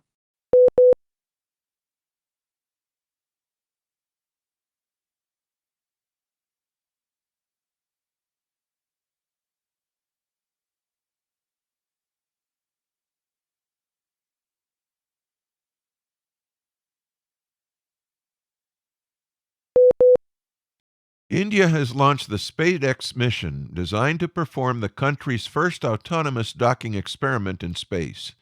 A polar satellite launch vehicle carried 2 SpaceX satellites into orbit from the Satish Dhawan Space Center in Sriharikota, India on December 30, 2024 at 1630 UTC. The Indian Space Research Organization sees this mission as a step towards supporting future moon missions and building a space station. The space docking experiment, or SpaceX, consists of 2 220-kilogram satellites, the Target and Chaser, which will test rendezvous and docking procedures. ISRO Chairman S. Somanath confirmed the satellites are placed in the correct orbit after launch. The first docking attempt is expected to occur in the next several days. The mission will assess the transfer of power between the docked spacecraft and evaluate dual spacecraft control capabilities. In addition to the docking experiment, the mission includes the PS-4 Orbital Experimental Module, which carries 24 payloads. These include a robotic arm demonstration and a debris capture manipulator. The robotic arm will test mobility for tasks in orbit, while the debris capture manipulator will attempt to retrieve tethered objects in an effort to address space debris. One of the payloads aboard POEM-4 is an amateur radio project developed by the SJC Institute of Technology, the Upagra Amateur Radio Club, VU2URC, and AMSAT India in support of educational activities and celebrate India's 75th year of independence. This payload can transmit images via slow-scan television, audio messages and telemetry data on 145.870 MHz, and it also functions as an APRS digipeater on 145.825 MHz. Approved for IARU frequency coordination on December 22, 2024. The autonomous docking technology tested in SpaceX is crucial for ISRO's planned Chandrayaan-4 lunar mission, which aims to return samples from the Moon's south pole. Docking capabilities will enable the transfer of samples to a return capsule in lunar orbit. This technology is also essential for the assembly and operation of the Bhattacharya Antariksh Station, India's planned space station. The SpaceX mission includes payloads developed by India's Space Research Organization and collaborators from universities and startups. The experiments focus on areas like satellite servicing, space debris management, and educational outreach. The mission serves as a platform to advance technologies needed for India's space exploration goals. In North America, Winter Field Day will be held, as always, during the last full weekend of January, but there are some changes this year. The emergency preparedness test of portable equipment under harsh weather conditions has been extended past its previous 24-hour period. Clubs and individual amateurs are being encouraged to register their stations for this event, which has grown since the first Winter Field Day, held in 2007. Operators are permitted to use HF, VHF, and UHF bands for CW, SSB, and digital modes. The operating period is now 30 hours long and will begin at 1600 UTC Saturday, January 25th, and conclude at 2159 UTC the following day. Both indoor and outdoor stations are permitted, as are mobile stations, whether they be moving or stationary. For more details about the rules and to register your station, visit the Winter Field Day website at winterfieldday.org. That's winterfieldday, one word, .org. We have word that a rare, largely inaccessible island off the coast of India is about to be activated for only the second time, and the first time in 23 years. Writing in the December 2002 issue of the old 73 magazine, SRI VU2 SBJ, called Sacrifice Rock, a harsh, unwelcoming island off the coast of Kerala in southern India, plain solid rock in the middle of nowhere. 11 months earlier, this treacherous bit of terrain was activated for the first time by Sri and his D-Expedition team, who were challenged by its difficult access and changeable weather. No hams have been there since. That is until now. The islands on the air, number AS-161, as it's also known, is about to become base camp for Team AU-2V. 6 amateurs on their way to many to consider it a holy grail. The D-Expedition website calls it a dream come true for chasers. Sarah, VU2RS, recently commented that planning and preparation has been intense in advance of the hoped-for visit in the second week of February, when the 3-month seasonal window for access closes. The team will have 2 CW operators and 4 using SSB and digital modes, and is still working out logistics for its hours of operation. The team also continues critical fundraising via PayPal to cover what's expected to be $10,000 in expenses, covering generators, radios, antennas, and, of course, the boat that will make the challenging trip across the water to the team's destination. It's not possible to arrive safely by boat. The team will have to use an airplane, which will also add to the expense. The ARRL Teachers Institute on Wireless Technology is going mobile in 2025. And here with all the details is John Ross, KD8IDJ, with this special report from League headquarters. In addition to the cohorts hosted at ARRL headquarters in Newington, Connecticut, there will be several sessions around the United States this year. The first, hosted by ARRL Model School Staten Island Technical High School in New York City, will be held January 21st through the 24th. The format is being refined this year from 5 days till 4. That change, along with taking the show on the road, is expected to make it easier for educators to attend, according to ARRL Education and Learning Manager Steve Goodgame, K5ATA. Especially for educators juggling a busy family life, a 4-day work program near them might be an easier option than a 5-day trip to New England. Plans are also being finalized for a session in Kilgore, Texas in July, and another in the southeastern U.S. The programming and support continue to evolve. We really want to support these TI graduates after they leave, so we've rolled out a Discord server so they can stay in touch with their peers who are also implementing the material they learned here, said Goodgame. Providing community support and engagement has proven key to the ongoing success from the program. Staten Island Tech High School's program is led by Everett Enriquez, KD2ZZT, a 2-time ARRLTI attendee. Enriquez has helped many of his students not only get licensed, but also be generally engaged in amateur radio.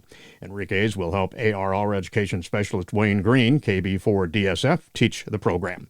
By developing the network of educators who have benefited from the program and by offering the regional opportunities, Goodgame hopes to receive more applications to attend. TI is free for educators thanks to funding from donors to the ARR Education and Technology Fund.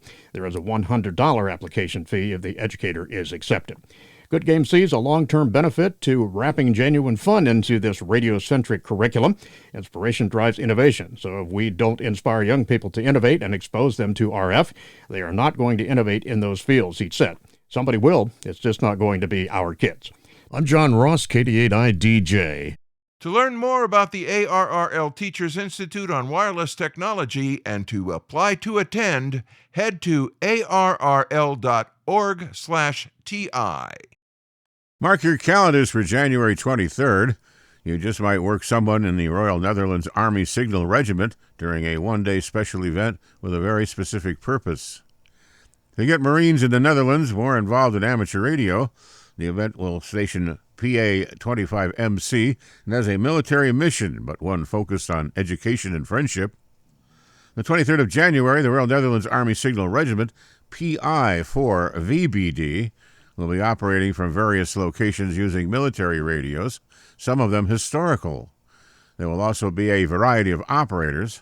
Some are experienced members of the Army, others are soldiers in training. Some may even be civilian personnel. They'll be calling CQ on as many HF bands as possible using sideband. The Signal Regiment itself is a well-established group that knows well the importance of amateur radio. Last year it marked its 150th anniversary. For QSL information, see the QRZ.com page for PA-25MC. Researchers have been testing a new type of lithium-ion battery that uses single-crystal electrodes. Over several years, they have found that the technology could keep 80% of its capacity after 20,000 charge and discharge cycles. For reference, a conventional cell reaches 80% after about 2,400 cycles. The researchers say that the number of cycles will be equivalent to driving about 8 million kilometers in an electric vehicle. This is within striking distance of having the battery last longer than the other parts of the vehicle. The researchers employed synchrotron X-ray diffraction to study the wear on the electrodes. One interesting result is that after use, the single crystal electrode showed very little degradation. According to reports, the batteries are already in production, and they expect to see them used more often in the near future. The technology shows promise, too, for other demanding battery applications, like grid storage. Coming up on our 26th year keeping the amateur radio community around the world informed, you are listening to This Week in Amateur Radio. Available worldwide as a podcast from our web at twiar.net.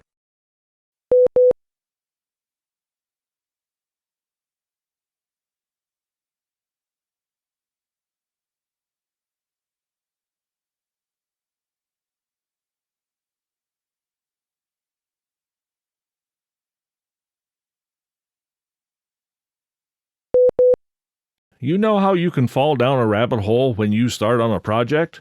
Fabian Bronlein and Luca Millet were looking at a box on a broken street lamp in Berlin. The box looked like a relay, and it contained a radio. It was a radio-controlled power controller made by a company called EFR. It turns out that these boxes are on many street lamps in many cities, and like you do, they thought about how cool it would be to make lights blink, but on a citywide basis. Ha-ha, right? So they bought a bunch of these EFR devices on the used market and started hacking.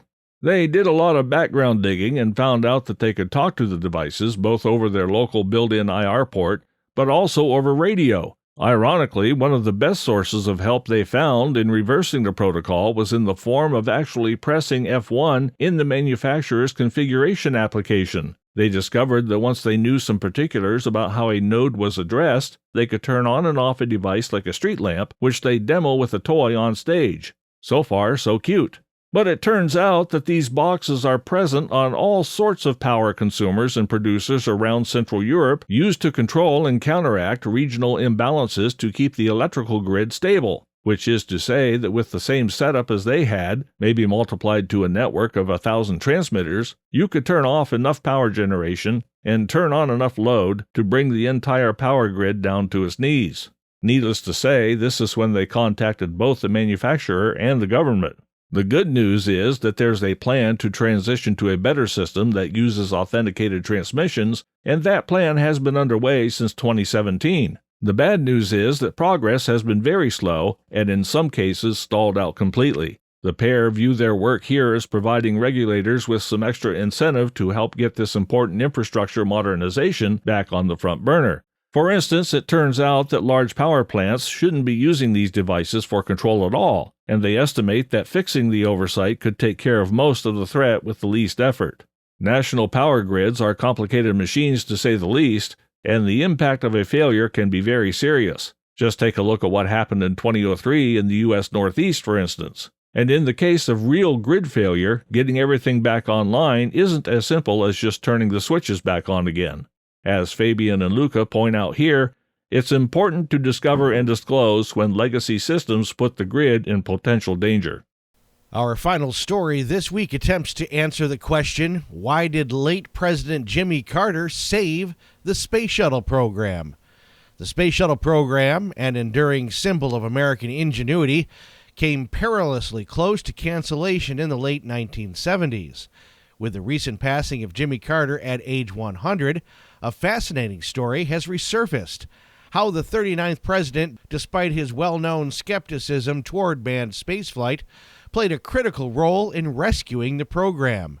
This surprising twist in Cold War history highlights Carter's pragmatism and the complex interplay between space exploration and geopolitics during his presidency.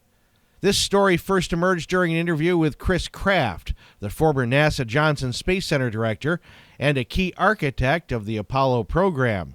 Kraft recounted a critical 1978 meeting at NASA's Houston headquarters, where dire financial constraints threatened the shuttle's future. By then, the program was years behind schedule and hundreds of millions over budget. Faced with insufficient funding, NASA leaders considered two bleak options: securing a massive funding boost or regulating the shuttle to a mere research vehicle, incapable of fulfilling its ambitious mission to deliver payloads into orbit. NASA Administrator Robert Frosch took the crisis to Washington, presenting President Carter with a stark ultimatum. Carter, known for his ambivalence toward manned spaceflight, surprised everyone by asking, "How much do you need?" According to Kraft, Carter's decision was influenced by recent discussions with Soviet leader Leonid Brezhnev during strategic arms limitation talks. Carter reportedly highlighted the shuttle's capability to verify Soviet compliance with arms agreements, a claim that underscored its national security value. While some details of the account remain disputed, Carter's administration approved supplemental funding in 1979 and 1980, effectively saving the shuttle program. Carter's support for the shuttle is striking, given his prior skepticism about its purpose. Early in his presidency, Carter dismissed the shuttle as a contrivance to keep NASA alive. His vice president, Walter Mondale, had also labeled the program a senseless extravaganza. Yet by the late 1970s, escalating Cold War tensions reframed the shuttle's significance. A key memo from the National Security Council emphasized the shuttle's strategic value, arguing that canceling the program would undermine national pride and technological leadership. While some NASA officials, including shuttle program manager Robert Thompson, downplayed the risk of cancellation, the financial reality was grim. Development of critical components, such as the shuttle's main engine and thermal protection tiles, was years behind schedule. Without Carter's intervention, the shuttle might never have achieved its iconic role, flying 135 missions over 3 decades and laying the groundwork for the International Space Station. In later reflections, Carter acknowledged his lack of enthusiasm for human space exploration, but defended his decision to fund the shuttle. "I didn't want to waste the money already invested," he explained, noting that he discussed the shuttle's peaceful intentions with Brezhnev during SALT II negotiations. While Carter's motivations may have been rooted in pragmatism and diplomacy, his actions ensured the shuttle's place in history. Despite his mixed legacy on space policy, Carter's pivotal role in salvaging the space shuttle underscores his capacity to recognize the broader implications of technological leadership during a turbulent era.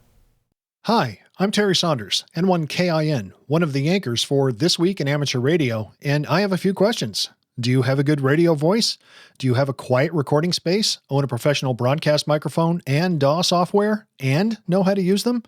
Can you commit to a same-day turnaround when given a script assignment?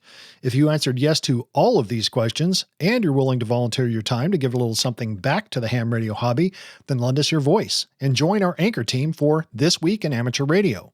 To learn more and see if you have what it takes, contact George Bowen, W2XBS, via email at w2xbs77@gmail.com or look him up on qrz.com.